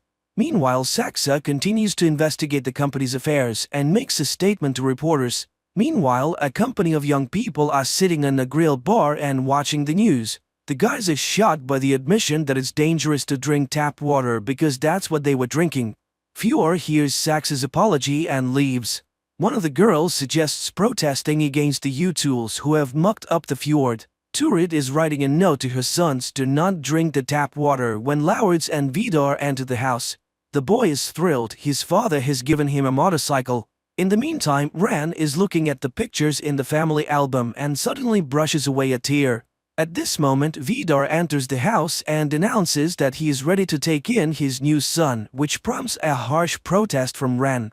Saxa is struck by the abundance of emotion, for Ren has never been jealous of her husband. In the evening, Magne goes to the grill bar and Saxa arrives there as well. Seeing her, the guy pulls out a knife, but the girl just provokes him. At the end of their conversation, they come to the conclusion that their families have lost their minds. Cisterns of drinking water arrive in Edda, and Fjord receives an invitation from Ran to talk. The woman has arrived at Gry's house and is waiting outside. He listens to his mother's account about the changes in the family and refuses to call Ran his mother. They are merely feigning their relationship. He has no intention of going back and wants nothing to do with the firm. Angry, Ran sees the Sayer family and tries to run them over with her car. But Magne manages to react and pushes his loved ones away. Ran apologizes, pretending to have lost control, but Magne doesn't believe her. He grabs the hammer and runs to Wenke. The old woman is frightened. The giants will kill her if they see them together. She's amazed at Magne's attempt to make the hammer because you can't just get it. She promises to tell him how to forge the real Mjolnir. After all, the giants have an ancient weapon with which they can kill anyone. She begins the story of the eternal fire of the ancient gods but notices Ran and hides in the building, promising Magne to tell him everything when he meets her on the mountain. Lauritz comes to Jotunheim and is treated to mead. Vidar tells him that the lad is not human and gives him the heart of a deer he has harvested for him. Lauritz eats the meat and visions of ancient giants flash before him. Vidar grabs his hand and shoves it into the fire. The boy screams, but as he pulls his hand out, the burn disappears right before his eyes. He is now invulnerable. Ran sees this and becomes enraged. While the spouses are quarreling, Lauritz goes to the bathroom and after washing his face sees in the mirror the ancient scoffer, half-brother of Odin and father of the serpent Midgardsorm, Loki. And he understands he is his incarnation. Back in the room he hears Rand say that the cashier is really Volva, and she's going to kill her before Magni gets the hammer. Meanwhile, Magni comes for Lauritz at Jotunheim. He asks his brother to return home, and he reluctantly agrees and tells him of Rand's intentions. Magni runs to Wenki. Meanwhile, she closes up store and goes home. But she sees Rand's car and takes off into the sky as a bird. Magni sees her fly away and is glad everything has turned out to be alright. But suddenly Rand draws her bow and pierces the bird with her arrow. The bird falls near the orphanage. The wounded woman reaches Wotan, hands him her medallion and asks him to help Magni. Magni rushes to her, takes her head in his hands, but the woman turns to ash. Magni cries over what was just his mentor, then runs to Rand's car and threatens to kill her. But the woman is very calm. She reassures the witnesses that the boy is simply sick. Iman pulls him away with difficulty. At night, Magni has a dream in which Isolde begs him not to give up. In the morning, the radio announces that the young people of the town are planning a protest. Turid speaks of Magni's intemperance. You should not shout at the school principal in the middle of the street. To this, Magni reminds her of the attempted murder of their family. But Turid is more concerned about the irrepressible appetite of Lauritz, who boasts to his brother of his newly acquired invulnerability. Magni asks to prove his loyalty and to help break into the Utul's house because he thinks the eternal fire burns in their hearth. Lauritz promises to help. Posters and appeals are hung all over Edda to shut down the harmful Utul's production, while Fjord and Gry bring her father to the hospital. The girl is grateful to her boyfriend for his support and is delighted when the boy agrees to spend Saturday night with her family. Meanwhile, Wotan examines Wenki's locket and puts it on himself, and at that moment he is awakened to who he really is, the king of the gods, Odin, who sacrificed a night to know eternal wisdom and is able to see the present, past, and the future. He is Thor's father and Loki's twin. Wotan begins to behave intelligently and calls corpseman Halvor a dark elf, which puzzles the man. Meanwhile, Magni continues his training and studies Scandinavian myths, and then sends a message to Iman that he intends to go to Jotunheim to forge a hammer there. In the meantime, Turid and Lauritz go to the store, and while Turid is shopping, the boy tortures the man he meets, Erich, with questions about Loki. He tells him that Loki was the father of the snake Midgardsorm, which leads him to believe that Loki was the world's first transgender man. Saxa and Vidar arrive at the square where people are getting clean water in canisters. The girl is convinced that they should show their closeness to the people and then everything will work out, especially since the youth protests are planned. That's where Turid and Lauritz meet them and the latter asks to see Vidar. Saxa goes to the factory to attend to business. When Turid arrives home, she tells them that Lauritz has gone to Jotunheim, which angers Magni. They had a deal. Apparently his brother has chosen their side. Meanwhile, Lauritz watches Vidar cook and confesses that he would like to come here more often. When he returns home, he is not given a warm welcome by his brother. But Lauritz earns forgiveness by showing Magni the entrance key to Jotunheim he received from Vidar. Meanwhile, there is a dinner party at Gry's house. The father makes a lot of jokes and thanks everyone for what they have been in his life. Gry does not understand what's going on but is glad for a good evening. In the evening, the brothers enter the Utul house when no one is there. Magni sticks his hammer into the burning hearth, with absolutely no idea what's going to happen. And when nothing happens, Vidar walks through the door. Tripping over the backpack left by Magni, Utul pulls out the hammer. Magni has to come out and admits it's his thing. Vidar realizes what they were up to and kicks the guys out. When they return home, they find Erich at the table, who tells them that Mjolnir was forged by stunted creatures that people called dwarfs. Loki became Odin's sibling by swearing on his blood, and when their blood mixed, he became half god, half giant. At night, Ren tries to persuade Vidar to forget about Laur's deception, and the latter promises to kill the boy. In the morning, Wotan gives blood and admits to Iman that he is Odin. The girl summons Magni, who at that moment is invited to the protest against the Utuls. Fjord, who is immediately present, refuses to go with everyone else. Magne arrives at the nursing home where Wotan greets him but addresses Lauritz rather sternly. He does not believe the boy and tells him to leave despite Magne's attempt to convince him otherwise. Loki is a traitor by nature, he cannot be trusted. Lauritz is about to leave but then he sees a table with the blood tests. He tricks the nurse, pulls out Wotan's blood and injects a portion into his own vein. In the meantime, Fjord watches the protest taking place at the factory gate. Gry goes there with him and supports Magne, believing that it is to his credit. Saxa urges her father to respond, at which point Fjord joins the protesters. He steps forward and makes a speech acknowledging the Utul's guilt and promising to do whatever he can to rectify the situation. After all, we all share the same planet. Looking at this, Lauritz is on the fence. Should he go to Vidar or support his brother? At that moment, Gry receives a text message and the girl runs away. Fjord rushes after her, and Lauritz stops Vidar's car and tells him that he wants to go with him. He gets in his car and makes an indecent gesture to everyone. Gry and Fjord rush to the hospital where the girl's mother tells them about the father's suicide. The man swallowed all the sleeping pills and could not be saved.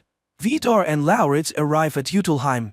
The father tells the boy about how the people used to worship them and carry gifts. He demonstrates to the boy that he can change his appearance. So when he supposedly grew old, the place was taken by his son.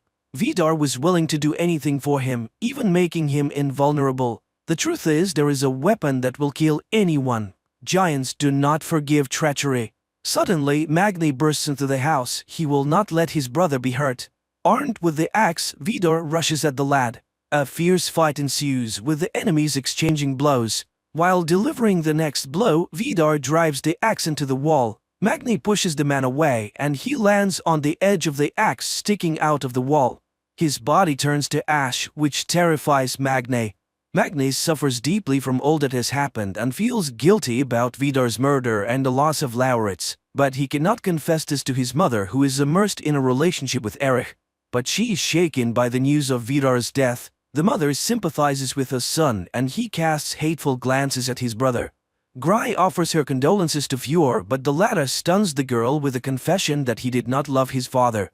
Meanwhile, Ran urges Saxa to take revenge, though the daughter is cautious about what has happened. They do not know exactly what has happened, they must be careful. But Ran is fixated on hating Lauritz and plans to take revenge on him specifically. But for now, they announce that Vidar died of a heart attack. The rules of Utul Industries state that the rights of ownership should pass to the eldest son, but Saxa intends to usurp the position. Exhausted, Magne goes to Fjord and confesses to the murder of his father. By the rules of the ancient world, he must give satisfaction to a relative of the deceased, but the younger Utul refuses to take revenge. Upon returning home, Magne discovers forbidding signs on the entrance to his brother's room. Lauritz accuses him of murder. His father was merely going to teach him a lesson. In the meantime, Wotan and Iman arrive at Harry's workshop for the old man's baby carriage, but he cannot do anything about the worn-out mechanism. Magne arrives there as well, and after hearing congratulations on his victory, sharply objects. He has killed a man, and he refuses to go to war. Distraught Lauritz tells the barman that the doctors have discovered a tapeworm parasite inside him, and he begins treatment. In the meantime, Gry and Fjord are eating ice cream on the porch of the barber shop, and the girl admits that her mother intends to move from Edda to the big city. Fjord decides to go with her. He's not going to attend Vidar's funeral. Turid and Magne are summoned to the school, where the boy is given permission to take his final exam and is assigned a topic: Scandinavian myths. After that, Iman tries to convince Magne to return to the battle group. After all, there is no war without casualties. Besides Vidar, there are still giants left, among them his brother. Hearing about Lauritz, Magne loses his temper, and his brother, watching the conversation from afar, sees lights sparking everywhere. Saxa takes on the firm's business with determination and one day talks to Turid, convincing her not to mix emotion and work. Satisfied, the woman thanks the girl for her understanding. Furious, Iman goes to the sports club, where she notices Harry.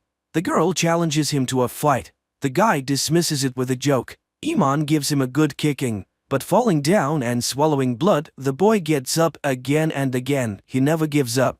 Later, Iman leads him to the old man. She has found the fighter. Apparently his soul used to live in the body of Tyr, a god of war known for his courage and strength, who lost his arm in a battle with the wolf Fenrir, sacrificing himself to save his friends. Meanwhile, the youths discussed a protest against the util factories and invite Magne to participate, not noticing Saxa, who enters the cafe. The guy is uncomfortable in front of her, but he doesn't know how to stop the conversation. It is Saxa herself who does this. Magne apologizes for losing a father and the girl accepts the apology. At home, Lauritz takes his medicine and remembers Vidar bitterly. The mother tries to reconcile the brothers, and while Lauritz agrees to hug his brother, he is twisted in violent pain.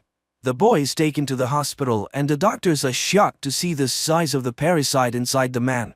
He undergoes surgery but the worm survives. The doctors intend to examine it because they have never seen anything like it before, but Lauritz intends to keep it. That evening, Fjord and Saxa meet in a secluded spot to discuss the matter. Fjord speaks of Magne's guilt and of his intention to leave with Gry. His sister accuses him of cowardice and she leaves. The day of Vidar's funeral arrives. Magne announces that he's not going to the funeral, but his mother asks him to do so for Lauritz's sake. At this point, the boy leaves the room. He has changed his image again and now looks very much like his father. Magne runs away, unable to see his brother. He comes to the mountain and asks for his powers. He has killed the man and lost his brother. Receiving no answer, Magne goes to the church, where he's rebuked by Lauritz, who sits in the pew of the Util family. The inhabitants of Edda sing psalms, remembering Vidar, without noticing the storm that is coming upon the city. The priest reads a scripture recalling the son's duty to his father, and this is heard by Fjord, who does come to the funeral.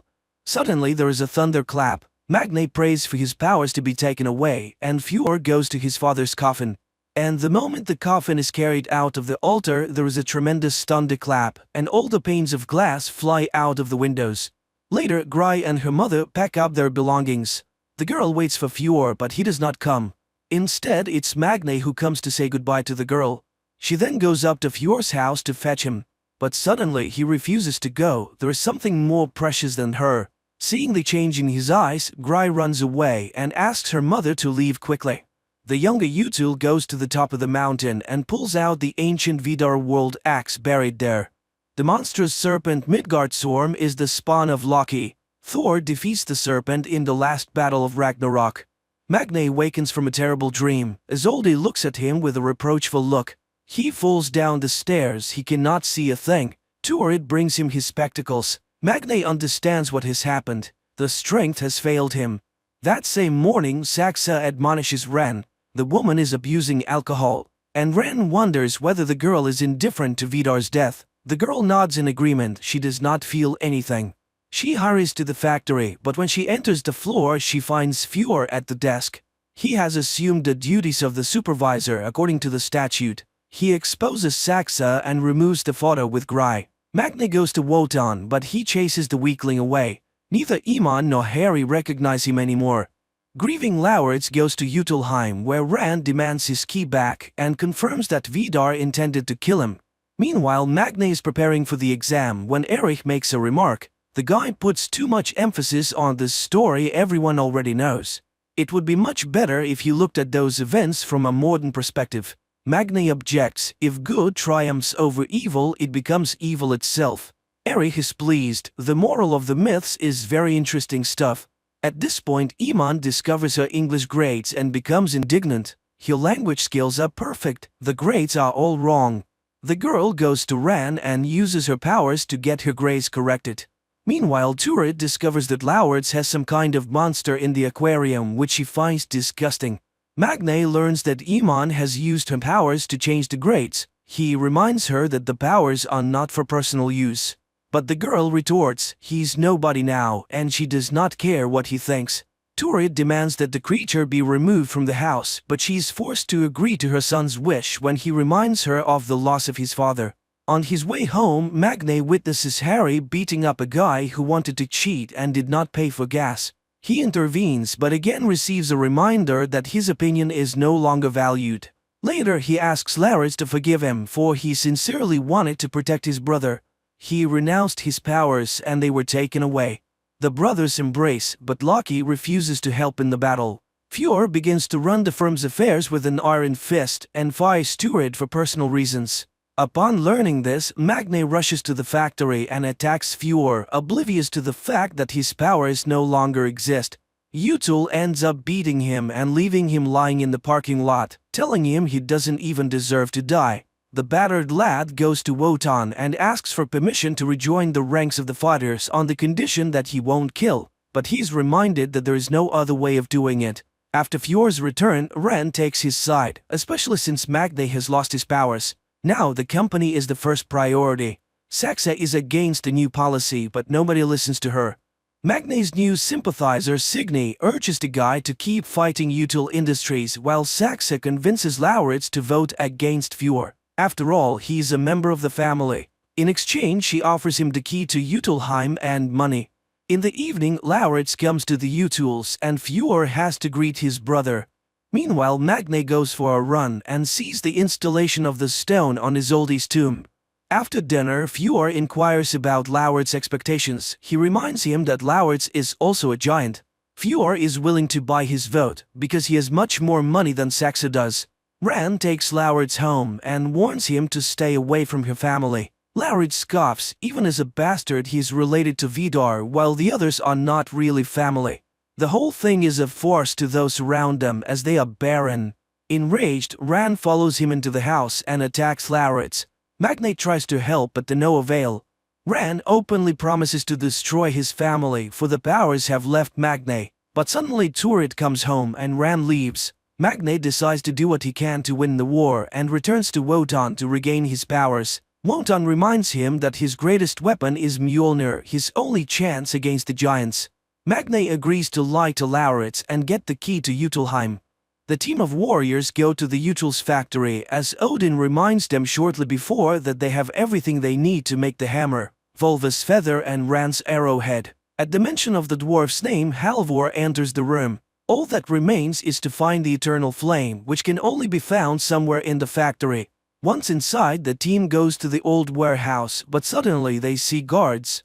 Wotan, Odin, is summoned to divert their attention while they forge the hammer. The old man comes out into the light and pretends he can't walk. The guards are puzzled, but remembering their orders to guard this building particularly closely, they take the old man to the gatehouse, reporting the incident to Fjord. Harry intends to break the lock on the warehouse, but Magne pulls out the key he snatched from Lauritz, lying that he intends to impress Signy by hanging a protest banner in the Util warehouse. Once inside, the team begins looking for the fire, but there is no such thing in sight. Magne reads the words of the saga and everyone understands there must be a dungeon. It must be nearby, and while Iman stays behind to keep watch, the others descend into the cellar and find the ancient forge with the eternal fire blazing. That's when Fjord arrives at the factory. And while the team is working on the hammer, Iman comes out to fight. Under the blows of the sledgehammer, the ancient iron, the feather and the tip of the giant's weapon are fused together. Meanwhile, upstairs there's a deadly battle, and Iman begins to suffer defeat. Harry asks to finish the job, and he goes up to rescue his friend. All that remains is to chop the hilt, but Halvor has never done such a thing and it comes out too short. But Magne approves of the dwarf's work, cools the finished hammer and hurries upstairs. Harry orders everyone to run and restrains Fjord himself, but the man throwing him back against a door slams it shut, amputating a part of his arm. Iman returns to help, ordering Magne to remove the hammer from the factory. The police arrive and now Halvor goes to them, diverting attention from Magne. The boy gets out of the factory and goes home where he's greeted by his mother and brother congratulating Magne on his birthday, which he has completely forgotten about. The media reports about a break-in at the factory, a protest banner posted, and the arrest of 4 people. Magne admits that he too was part of the group, and contrary to his fears, Turid takes it calmly. Without even unpacking the presents, Magne goes to the mountain and tries to abandon Mjolnir, but the strength never returns. Magne calls Iman, the hammer doesn't work, and she tells him to do whatever it takes to succeed. He returns home where Turid asks the boys to go get burgers. They go to a cafe where Signy approves of the action, and Lauritz tries to get the bartender's attention. At this time there is a report on TV about the impending closure of the Util factories because it has been proven that the production has polluted the environment. In addition, tax evasion has been revealed. Saxa also listens to this report. She tries to rectify the situation and asks for a press conference. Meanwhile, the director of the orphanage fires Iman and Halvor, which provokes protests from the residents. Wotan gives a fiery speech thanking the real heroes and sings the national anthem in their honor. Magne is trying to figure out what to do with Mjolnir when Turid asks her to bring Lauritz things. She's afraid to go into his room because of the horrible pet. Confused, the boy goes into the room and sees a nightmarish worm, a veritable spawn of hell. Lauritz arrives at the cafe where Iman and Harry are resting and catches the bartender in the arms of the expert. The disappointed guy walks away. Meanwhile, Fjord announces that he is moving his production to Asia, where governments are more loyal to business. Turid goes to work at the store for the first time that day. Meanwhile, many residents of Edda are afraid that they might lose their jobs and homes. Lauritz, who has given up hope of finding love, feeds his worm, while Magne rereads the ancient tales of Thor again and again. And suddenly it hits him: Thor was created by lightning. And then there is a news announcement on TV that the Norwegian government is backing down on closing the U-Tools factories, as it realized that it will lead to massive job losses. Besides, the owners have promised to fix the spill. Fjord celebrates his victory while Magne is outraged. His rage electrifies the air around him. He then hears a knocking sound coming from his room. The boy rushes upstairs, sees that the window is open and the hammer is twitching. He picks up Mjolnir, and at that moment Lauritz enters the room too. Lauritz realizes that his brother lied to him. He crafted a weapon that can kill him too. Without answering, Magne goes out into the storm, extends the hammer to the sky, and awakens Mjolnir, holding it in the air until lightning strikes it. His powers return. In Jotunheim, Fjord and Ran learn that Saxa has given the key to Lauritz and punish her for her treachery. After that, they leave to kill the boy. Magne goes to Jotunheim to face Fjord but finds Saxa beaten. She sees the hammer and he suddenly feels sorry for the wounded girl. But she does not tell him anything about her family's intention to kill Lauritz. Meanwhile, Lauritz is home alone and hears the enemies approach the house. Saxa tries to persuade Magne to act together while Lauritz hides in the kitchen. Ran does not notice him. Magne understands Saxa's intentions and Ran hears the sound the worm makes in the room. Thinking she has put Magne's vigilance to sleep, Saxa rushes for the hammer, but Magne is ahead of her and is ready to drop the hammer on her head. Meanwhile, Fjord catches Lauritz. In Jotunheim, a spark flashes between the young men and they grow close. Lauritz begs for mercy and declares that he alone possesses a weapon that can kill Magne. As Fjord and Ren are about to leave, Magne appears on the street and attacks them with the Mjolnir. The hammer hits the U-Tools car and it explodes. Magne picks up Lauritz, who is battered but still alive, and he promises to forgive his brother for deceiving him. In the morning, he carries his creepy pet to the shore of the morass and after kissing it, lets it go free. He wishes his creature to go big and strong and to avenge all his enemies. Ren and Fjord watch this from the shore. The show has had mixed reviews, from good to outright bad. But there's one thing that the viewers agree on: this story is quite compelling. The problem of today, environment, is organically integrated into the plot as one of the key elements of the story. And of course it's impossible to stay indifferent to the views of the harsh but so beautiful Scandinavian nature. Thanks to the high ratings, the show has been reviewed for a third season this year, 2023.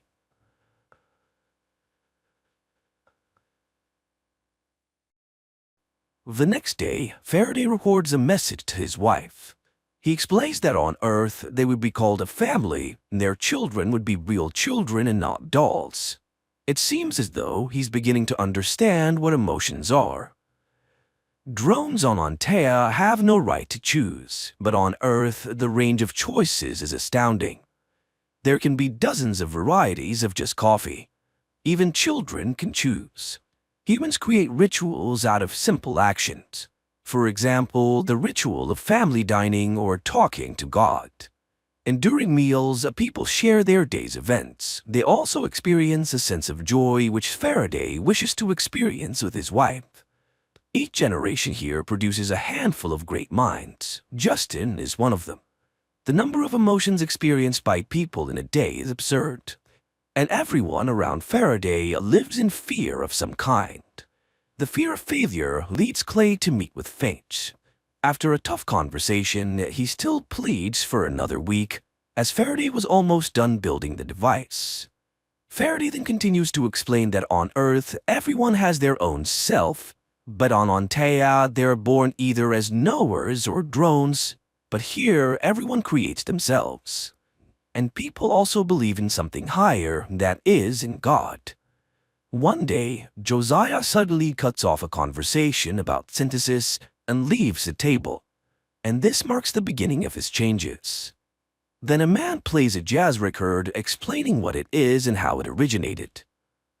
While improvisation was inexplicable, Faraday tries to explain it to his wife. Meanwhile, Elizabeth tells Clay that the signal in the tornado came from somewhere in Southeast Asia. Also, the stewardess on the plane, Faraday, was posted about it afterwards. After seeing Clay off, Elizabeth calls someone on the phone and asks for a meeting. At this time, Eddie informs his brother about the desire of oil magnate Thorne to buy half of the Origin Corporation. In London, Josiah notices a music store. He then picks up a guitar and starts playing, astonishing the salesman, but suddenly the man faints. Justin finds him in the hospital, and although doctors were sure everything was fine, Faraday tells how Josiah was born in the Bahamas and turned his genius to music in his youth. But his wife left him after their daughter was born, and the alien confesses that she shared his DNA with the old man, which is now rewriting Josiah's human genome, and what he will turn into is unknown. Josiah then leaves the house and goes to a bridge. There he finds a wasp nest and stares at it for a long time, and upon returning home, starts writing an endless equation. The doctor arrives and announces that his blood oxygen level is elevated. Justin blames everything on Faraday, but suddenly, Faraday realizes that Josiah translated his daughter's equation into sound frequencies and wrote a song, the key to the synthesis process. He sets up a keyboard instrument in front of the device and asks Josiah to play its melody. Well, the man begins to play, and gradually, by changing frequencies and tempo, he manages to activate the device. Faraday joins him, and everything works out. That night, Elizabeth takes Josiah's medical chart from the doctor and reports of Clay about Faraday's successful experiment. Looking at the test results, she figures out that Newton is in Cambodia, where a cement bunker can be seen in the middle of the jungle. Clay informs Finch about this, and she forbids him to go there. But the agent sends a special force team to Cambodia. The soldiers enter the building, which turns out to be empty. But inside they find unknown plants whose dust kills them. Clay watches this in horror through a mirror screen. Meanwhile, Molly asks her family to help her with an assignment and create a family tree. But they have no photos, so Faraday draws a very similar family portrait, to which Molly asks to add him. At this time, Hutch and Eddie attend the presentation of the new oncology center of the Magnate Thorne, because Eddie is obsessed with the idea of using it to protect against the CIA. Clay's people try to understand what happened in the bunker of Cambodia, and Elizabeth finds power lines laid out of the bunker, but can't yet track exactly where.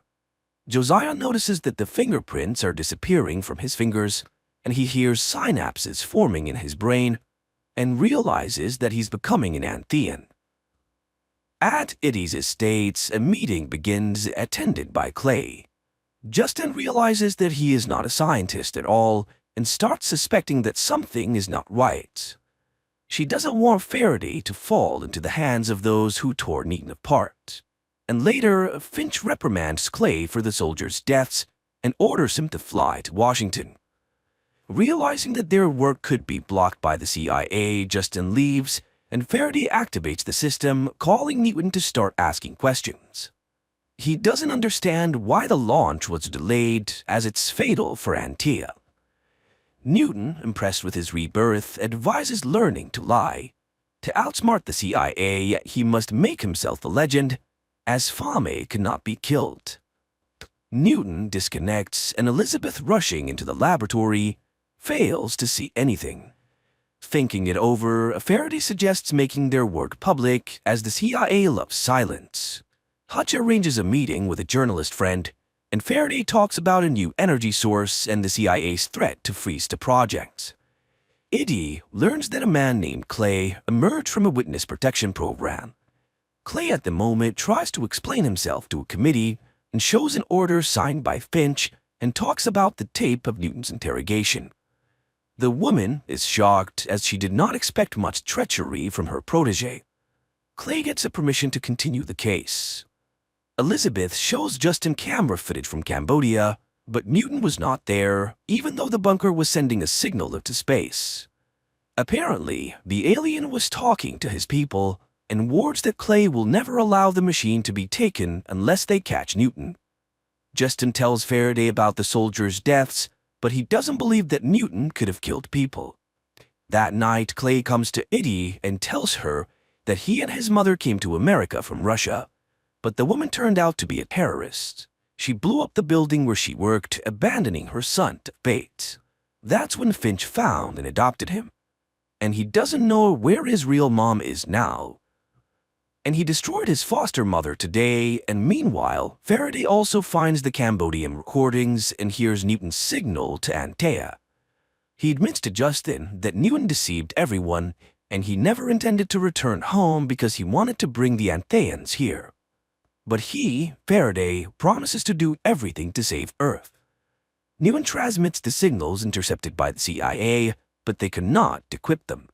Justin is sure that the machine will still be taken, so she asks her friend to take Molly away. They then rush to the laboratory, and Elizabeth immediately reports this to Clay. Faraday dismantles the machine, gives the core to Justin, orders Sir and Josiah to leave, and stays in the laboratory. The pair barely manage to avoid Clay and his henchmen, and agents burst into the laboratory where they are met by Faraday. But after driving away, Justin decides to return for the alien, and in the laboratory, Faraday, seeing the agents, detonates a gas cylinder. Later, a stunned Clay sees Josiah carrying Faraday away, but is unable to stop it. Faraday regains consciousness and names Mary's phone number. Justin calls her and drives to the monastery. The sister immediately orders the preparation of the operating room and instructs to hide the device. It turns out that Faraday lost a lot of blood, but first the bullet must be removed. When Mary cuts the skin, strange tentacles jump out of the alien's body, frightening the sisters. But Mary assures them that he is an angel. Hutch receives an offer to sell his part of Origin for a large sum. Although he doesn't understand why Magnate Thorne would want a blown-up laboratory, he agrees. In the monastery, Mary sets up women on lookout posts, and Josiah announces that he's ready to give his blood to Faraday, convincing the sisters that he's a Nephilim, half angel, half human. Clay's people search Justin's house, and Elizabeth finds a clue but reports it to her mysterious contacts. At the time in the monastery, Mary confesses to Justin that she got Newton addicted to alcohol, thus ruining his life. Therefore, she asked Justin to do everything to save Faraday as she loves him, although she doesn't yet realize it. In the meantime, Clay's assistant traces a call from Justin and the agents and learns their location. Mary begins a blood transfusion operation from Josiah to Faraday. Clay's agents rush to the monastery, while Elizabeth warns someone that the alien has been found. Meanwhile, to buy time to complete the operation, the sisters and Mary arm themselves and fend off against the agents. A shootout begins, and Clay demands the surrender of the alien, but the sisters stand their ground. However, they run out of bullets, and Mary orders everyone to run while she kneels at the altar. There, Clay finds her, and the woman asks him to say his real name, and he admits that he is Ivan.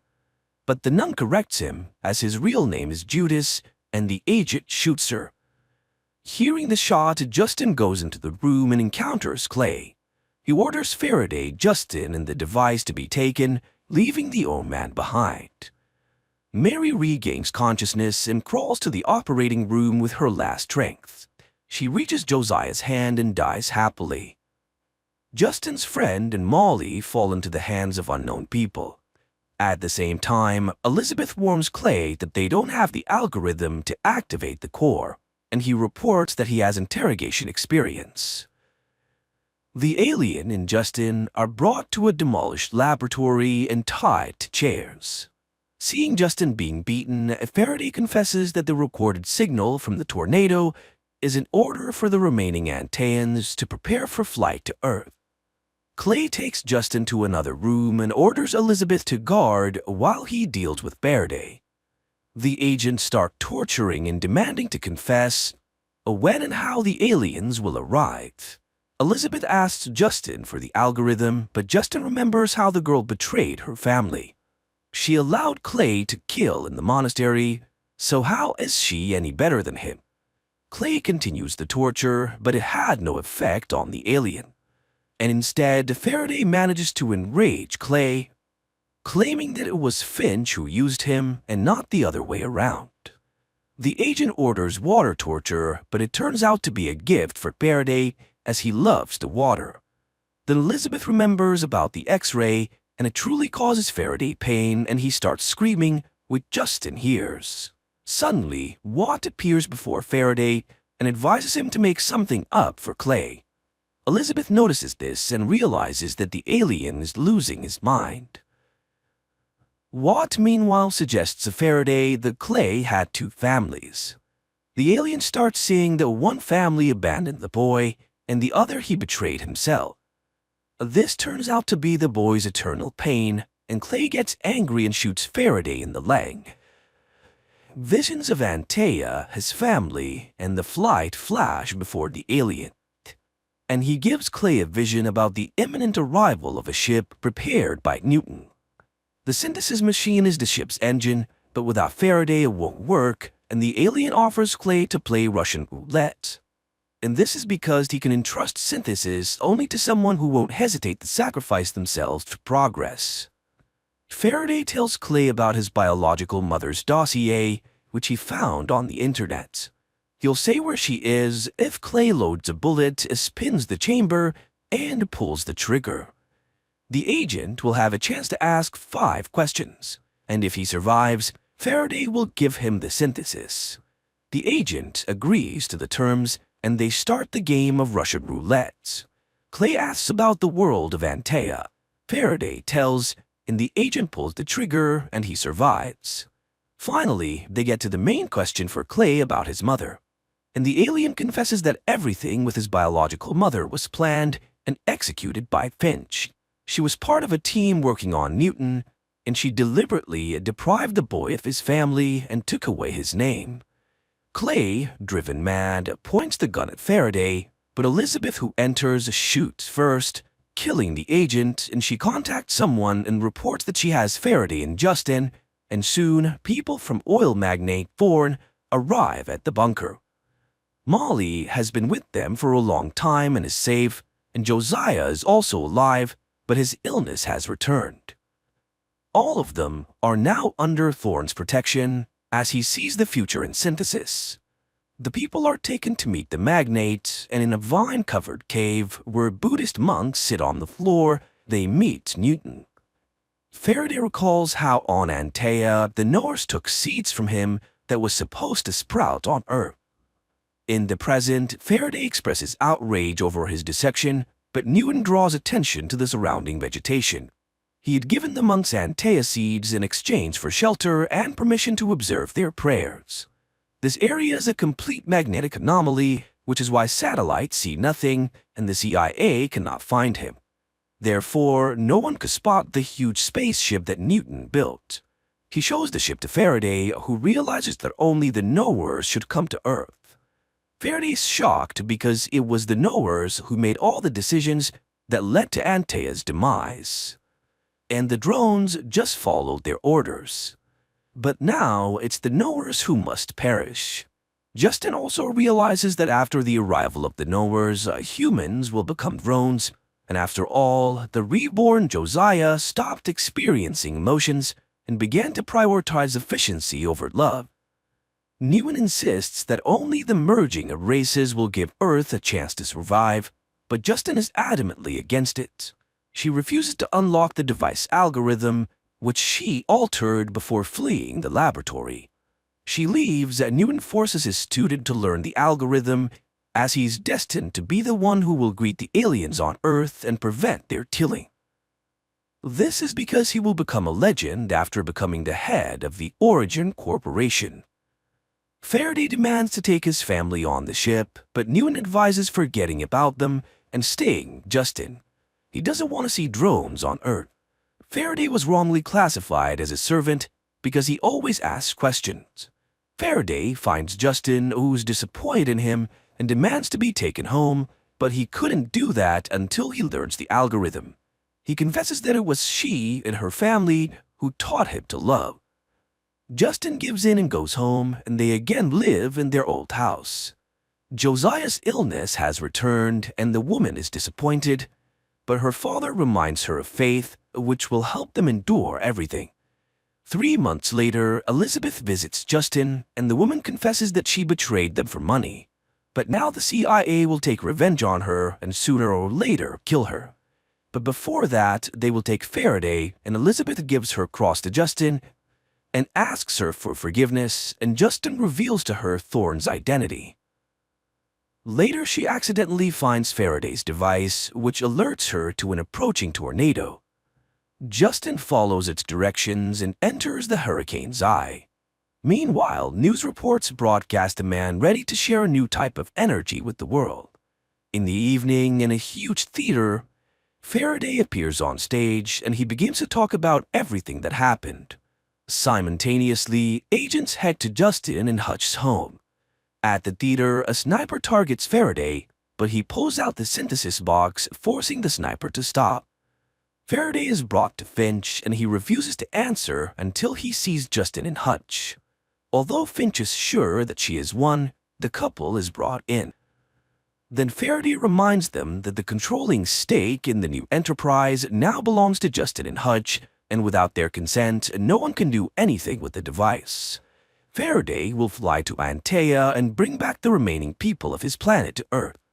Finch threatens all three with imprisonment, and in response, Faraday announces that in 12 hours, the blueprints for quantum synthesis will appear on the internet, and people will get it for free, and the USA will no longer be the world's owner. Finch threatens Justin's family, but Justin reminds her that against the system is the entire population of Earth, and now the CIA will have to worry about their safety. Later, Faraday comes to Newton, who admits that he's proud of him. Later, Faraday visits Josiah to return his hat and thank him for showing him his paternal love. He says goodbye to Molly, teaching her Antean gestures, and she gives him a logo figurine.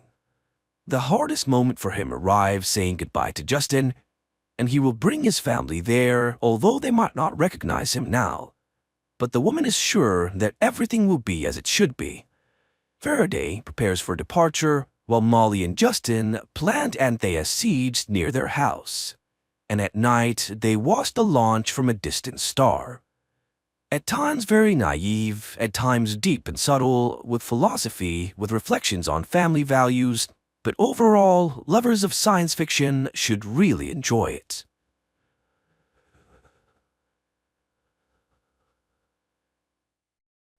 (1967) Upon landing on Earth, after completing their mission, the Soviet spacecraft Soyuz 1, with cosmonaut Vladimir Komarov on board, tragically perishes. Many years later, under the leadership of the Swedish billionaire Meyer, an expedition to Mars is being prepared. After 10 months, the crew of the spaceship Ulysses reaches the Red Planet.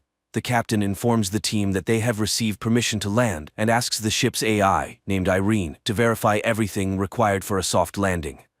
At this time, Meyer reveals that he spent 4 years preparing for this journey, sacrificing almost all his money for it. However, the American company Zillion beat them to it by landing 2 weeks ago.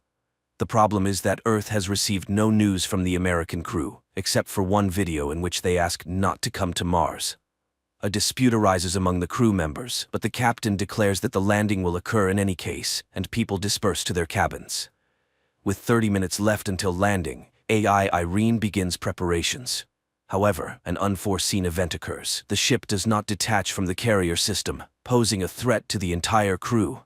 The only way out is to perform the separation manually. The commander ventures into space and struggles to free the attachments, but at that moment, the shuttle enters Mars's atmosphere, throwing the captain into open space. The shuttle almost crashes onto Mars as a system error causes a power outage. Now, they can only rely on manual landing. AI Irene goes into sleep mode, and the astronauts still manage to land on Mars. They succeeded, but their fuel is depleted, and Irene does not restart. Without the onboard computer and life support system, they have only a day to survive. Alessandra mourns her deceased husband when she sees a figure in a spacesuit through the window. After diagnosing the ship, it becomes apparent that too much fuel was consumed during the landing, and now the ship cannot return to orbit.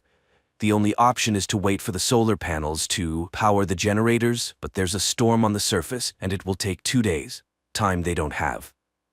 At this point, Simon mentions the American ship Zeta 1, which beat them by 2 weeks. It likely crashed, but there are probably batteries left. The rover sets out on a journey while those remaining on the ship try to restart the system. Engineer Basil recalls that the AI has an energy-saving function. He initiates a reboot, but Irene doesn't start. At this time, the rover finds the wreckage of the American spacecraft and one surviving solar panel, but there is no sign of the American crew. The astronauts head back but spot an unconscious person in a spacesuit. Despite their ship running low on oxygen, Jana insists on transporting the person. Nearby, they find the black box from the American spacecraft.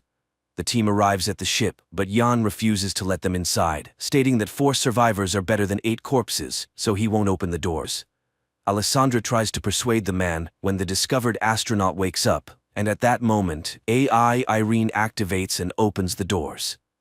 Upon examination, the found astronaut knows nothing about the American crew, as he is Vladimir Komarov, a Soviet cosmonaut born in 1927 in Moscow, carrying out the orders of the USSR government.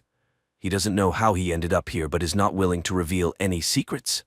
Komarov confidently answers questions that are consistent with his time, raising the suspicion that he may have post-traumatic stress disorder.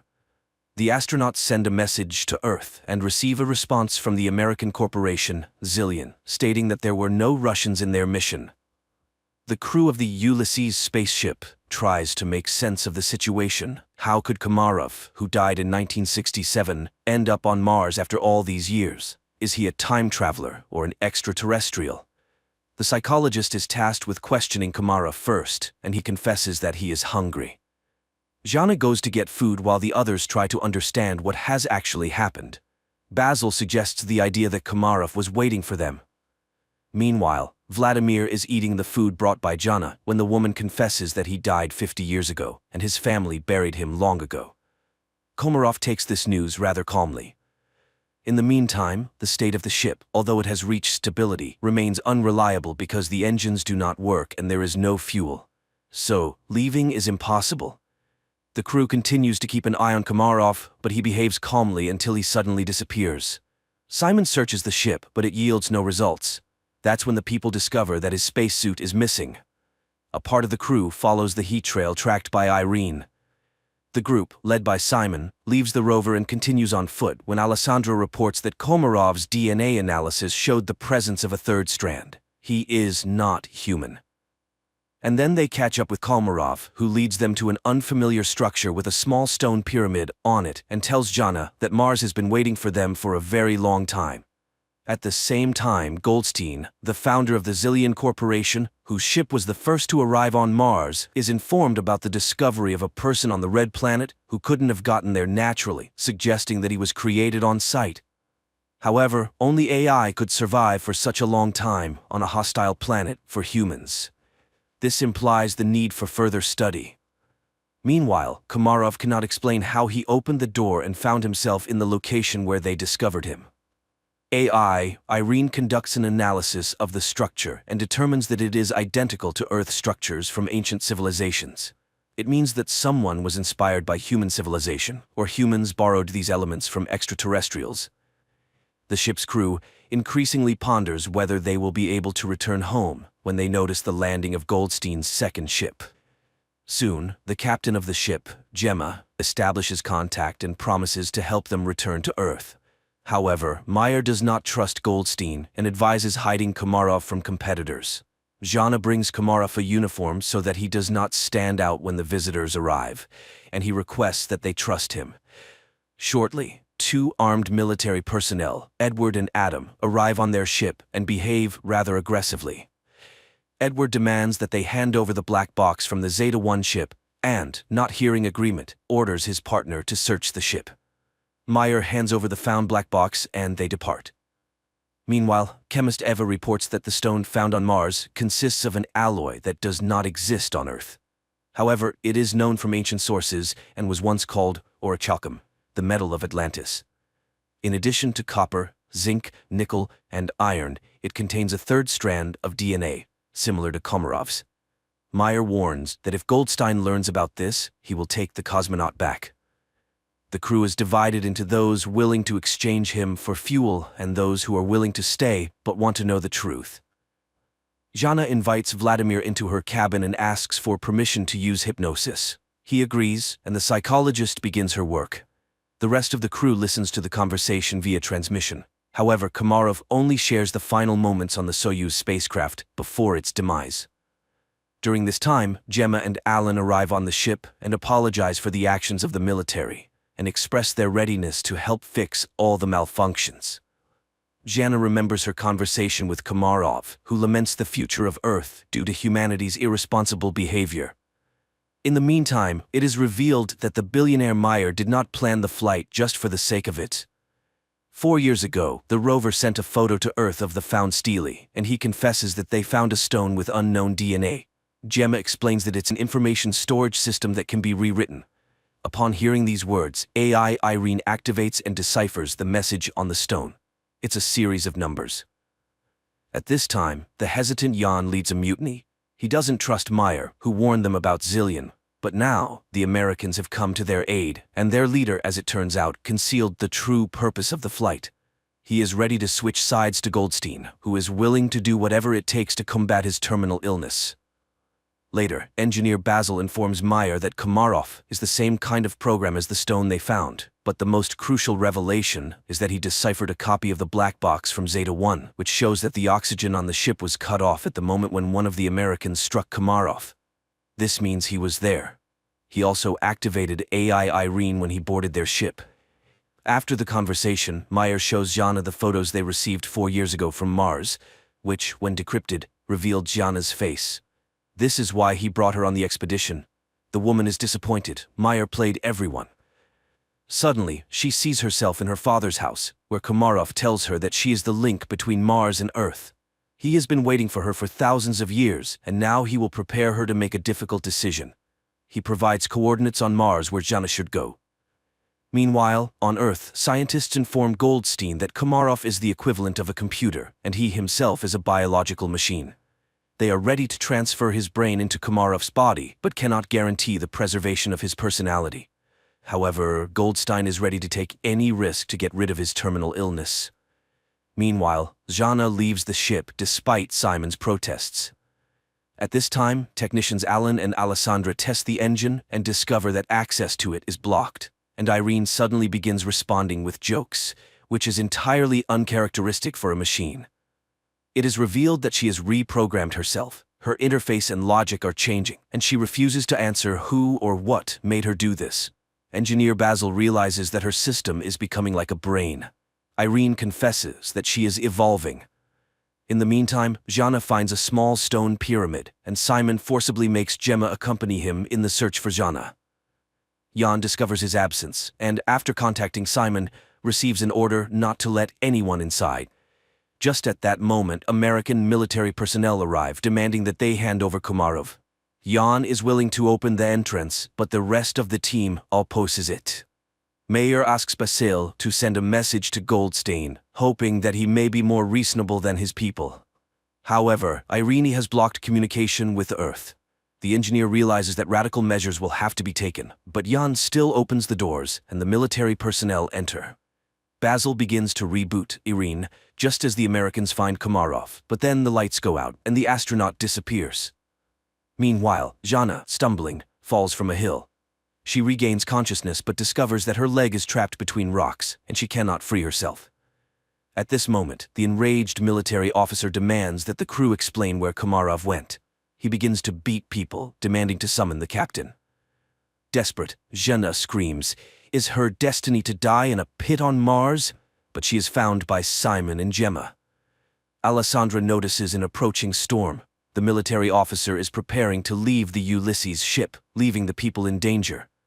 Suddenly, the lights start flashing, and the newly appeared Komarov asks to take him back to Earth. Simon, Gemma, and Zhenya go together to the place indicated by Komarov and find an entrance to an underground bunker, very similar to the Petra tomb. The psychologist feels where to go and leads the couple. Soon, they find real water, but this is not what Komarov wanted to show them. Meanwhile, on Earth, Goldstein tells the nurse a story about the study of Mars. People were searching for green men, but it's all much simpler. He tells the story of the loyal dog Hachiko and compares Komarov to him, who was created by someone 100,000 years ago and left on Mars, where he faithfully waited for his owner to this day. At this time, on Mars, the astronauts find a wall made of human bones and realize that they are not the first people on this planet. It's not Earthlings colonizing Mars, it's the Martians who came to Earth, depleting the resources of the Red Planet. A tragedy unfolds on the Ulysses spaceship. The cowardly Yan grabs a gun, intending to get on the American ship at any cost to return to Earth, and shoots Komarov. Zhenya immediately falls in excruciating pain and Gemma flees. Alessandra tries to help Komarov, and Simon helps Zhenya, but the Russian cosmonaut dies, and Zhenya stops breathing too. Then Simon removes his helmet and, surprised by the presence of air in the cave, performs artificial respiration on her. The girl regains consciousness. Gemma walks toward the Ulysses ship when she's informed of Komarov's death and the approaching storm. Meanwhile, Meyer secretly goes in search of his crew members because the Americans refuse to take the billionaire's team back to Earth. At this moment, a recovering Zhenya sees the light in the bunker and leads Simon to it. Upon coming out, the astronauts see a figure in a spacesuit in front of them and recognize Komarov. Meyer finds the entrance to the bunker and catches up with Simon and Zhenya while heading toward the light. He is amazed by the presence of a living Komarov who suddenly tells them that everything ended here a long time ago. People realize that this is the North Pole of Mars, but how did they get here? Komarov explains that this planet was once inhabited by a species that went extinct because it went astray. And that species was humans. A group of survivors settled in this place but ended up killing each other when resources ran out. The rest of them flew back to Earth. Plato called them the Atlanteans. Komarov continues to talk about how he waited for thousands of years for Zhenya, who embodies qualities of both branches, human and Martian AI. Only she can save humanity from themselves. She must decide whether humans deserve a second chance. Their conversation is interrupted by the military officer who intends to take the psychologist back to Earth. The American aims his weapon at the cosmonauts, and Zhenya seeks help from Komarov. Suddenly, the military officer starts gasping for breath and falls. Upon returning to the ship, Simon orders them to prepare to depart. Meanwhile, Gemma from the Zillion ship tries to contact her associates, but none of them respond. She decides to fly back to Earth alone. The Ulysses crew heads to her ship, trying to establish contact with her and informing her about the deaths of the military personnel, but she doesn't respond. That's when Meyer starts speaking, recalling their past relationship, and confesses that he's no better than Goldstein because he's willing to do anything to ensure his name remains in history, even betraying his team. However, she's not like that. She won't be able to live knowing she has ruined people. Suddenly, Gemma's voice is heard, asking them to hurry. Goldstein has heard that Gemma has decided to take the Ulysses crew back to Earth and has blocked the control panel of the Zeta 2 ship before takeoff. The people on the ship prepare for their impending demise, and Zhenya asks Mars what she should do. Everything she saw and heard on the Red Planet flashes through her mind, and, with sheer willpower, she removes the control panel's block. Suddenly, an armed military officer appears in front of the ship, intent on damaging the engines with his weapon. Simon is about to step out to stop the madman, but Zhenya beats him to it. She aims the weapon at the American, but informs him that Mars will be the one to kill him. The military officer falls. The countdown for liftoff begins, and Zhenya realizes that there's no time to return. She bids farewell to the crew, confessing her love for Simon. The ship takes off.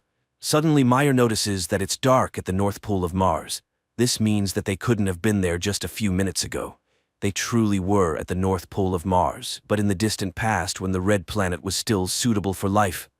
At the same time, Goldstein is informed of the ship's return, and he's beside himself with rage, declaring that he will go to Mars himself, and that's where the first season ends.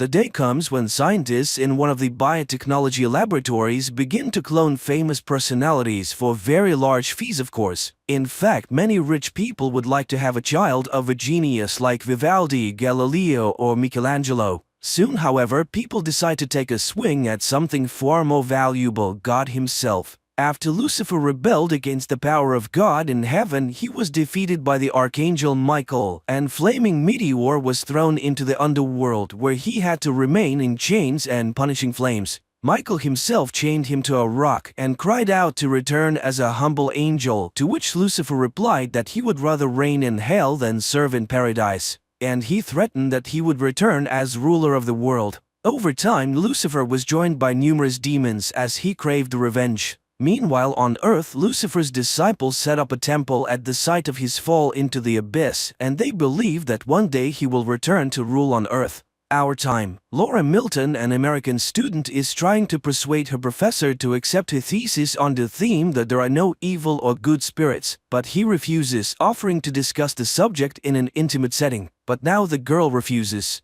At the same time, a rare exhibition begins at the museum, the Shroud of Turin, which contains the DNA of Jesus and is a record of the fact of his resurrection. Everything is on display. Laura enters the museum after receiving a pass, a badge from a priest she knows. Marconi explains that Christ was wrapped in the shroud the day he died, but that when he rose from the dead, his body shone so brightly that his imprint remained on the cloth. Thus, the shroud is a picture of Jesus. The priest then escorts Laura to the statue of the Archangel Michael, who has been brought to the museum to guard the shroud. The War of the Angels was the first war and the first evil, but Laura disagrees. Evil is not an external mystical force, it is a personality, and when trouble happens to loved ones, it is foolish to blame the devil. But Marconi is sure that only Michael stands between the devil and men. There are many prophecies that Lucifer will return, but the father hopes that he will not find a way out. The priest leaves to go about his business, and Laura gets comfortable and begins to draw. Suddenly, she hears her name, but no one is around. She calms down and continues to work.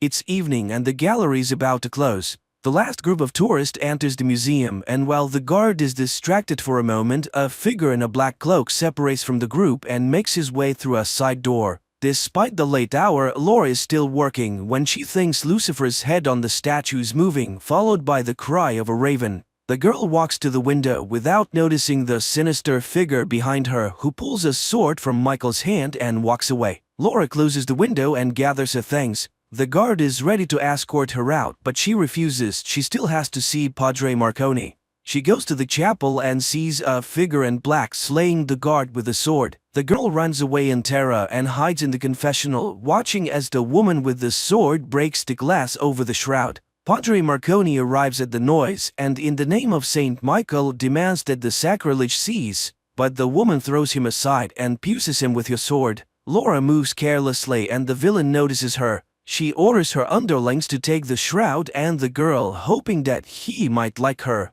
The bandits leave while the mortally wounded priest summons the Archangel Michael to occupy his body and defeat his enemies. Immediately, a luminous whirlwind descends from the heavens and the father comes to life. He tries to catch up with the villains, but they drive away. The plot is moved to a private auction where one of the scientists, Dr. Laurent, explains that he has managed to create a procedure by which he can grow babies from the DNA of great men, thus resurrecting the most prominent figures in the history of mankind. And as proof, he presents the reincarnation of the great Vivaldi and his proud parents. The next lot, he presents the new Michelangelo Buonarroti, and the whole rises in a burst of delight. The bidding begins when a woman in black appears in the gallery and beckons to the doctor. He rushes to her call. The pair travel to the Devil's Castle, where the doctor sees the shroud. At last, Lucifer will have a decent home. Meanwhile, Laura is dragged into some room where several girls are already sitting in chains.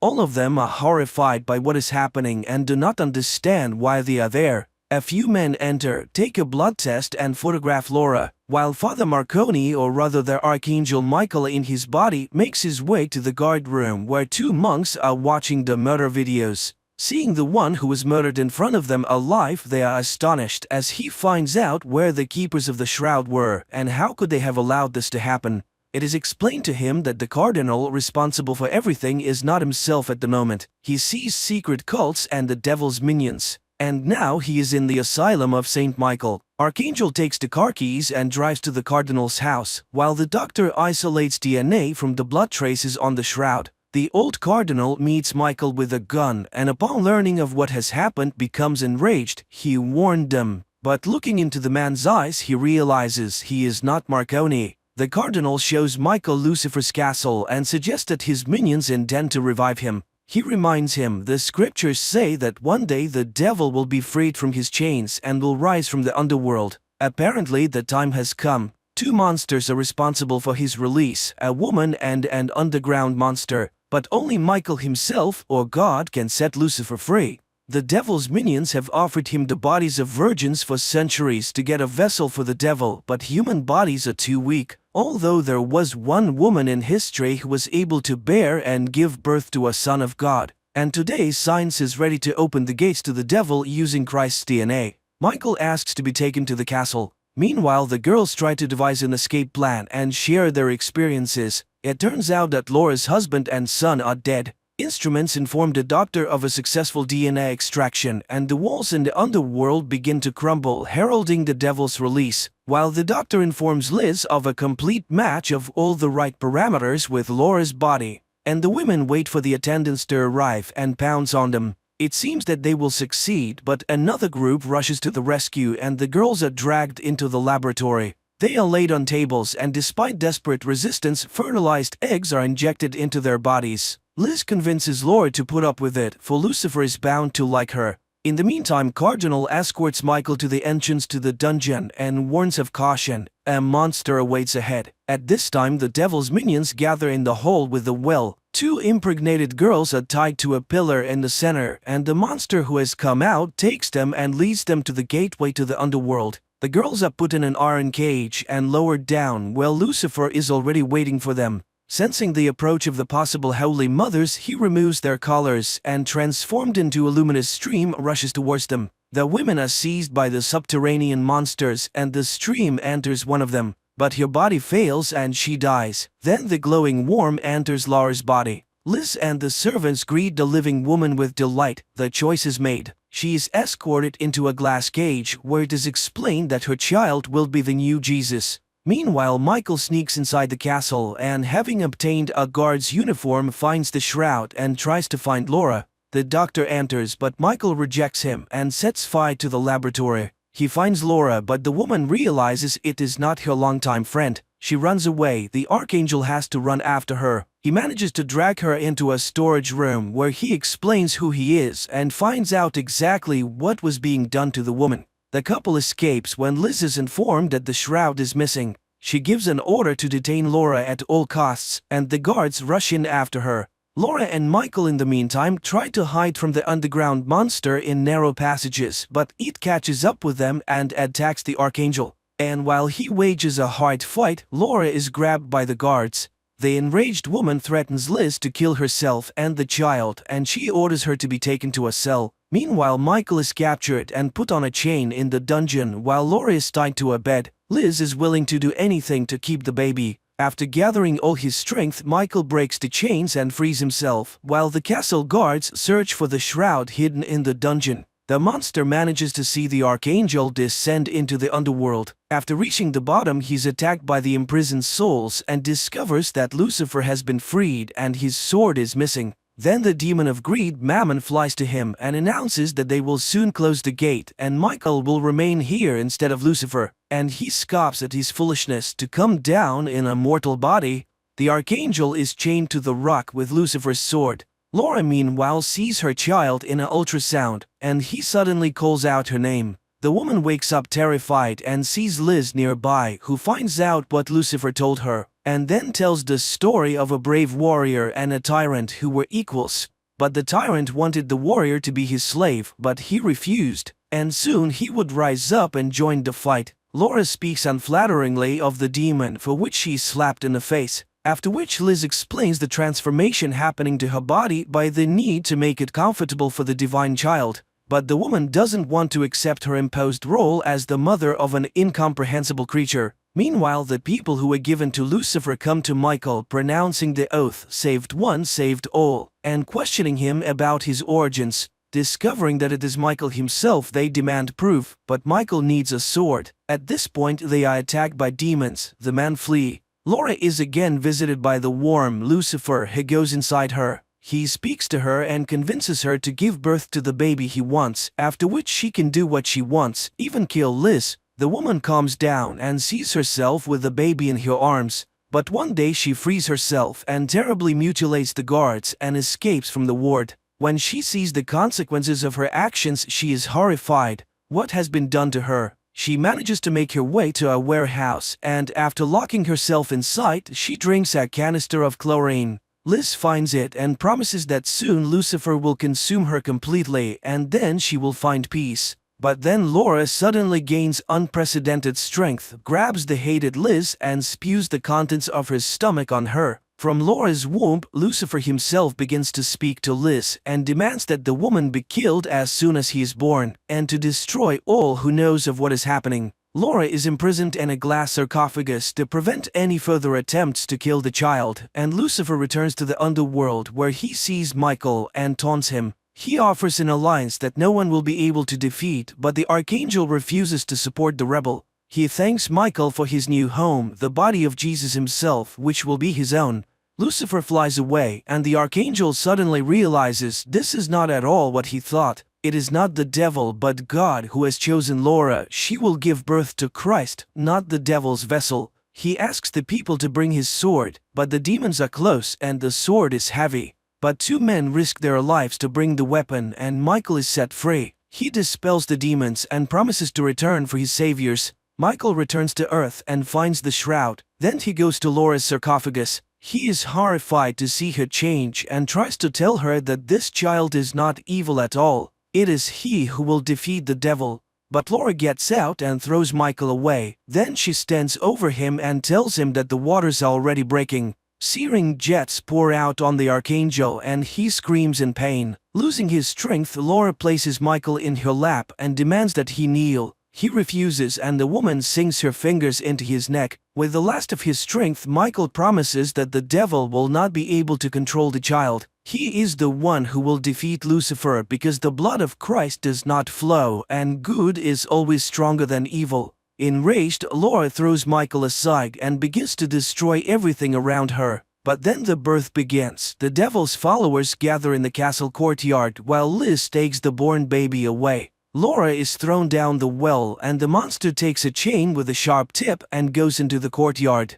Liz brings the baby out and shows it to the assembled people. The end of God's tyranny has come. She orders the people to kneel and calls upon Lucifer to receive the baptism of blood. At the same moment, the monster begins to spin his terrible weapon, crushing everyone in the courtyard. At this time, Michael comes to his senses and goes out into the yard as the doctor kisses the baby and dies under the blows. Liz carries the baby away, and Michael finds Laura, who has managed to hold onto the edge of the well, and pulls her out. The pair catch up with Liz's car, and while Laura picks up her baby, Michael calls him the God who chose his mother. He asks the woman to find the cardinal and goes to the well himself. He seals the entrance to the underworld where all the demons of hell have rushed, but the monster rejects him and opens the gates again. And then Michael detonates the explosives he set earlier. The castle explodes to the great joy of the cardinal. A bit later, the cardinal and Laura with the child in her arms come to the temple and return the shroud. And Michael descends into the underworld and frees the people who believed in him. After a while, Liz observes Cardinal and Laura with a grown boy walking through the woods, and she calls the baby Lucifer. And he turns around and shows a dark jet showing out of his nose. Then he turns away. Pretty unusual film which raises the themes of the struggle between good and evil, but viewed through the prism of the scientific achievements of our time. And some doubts arise as to whether man truly understands what he is really doing.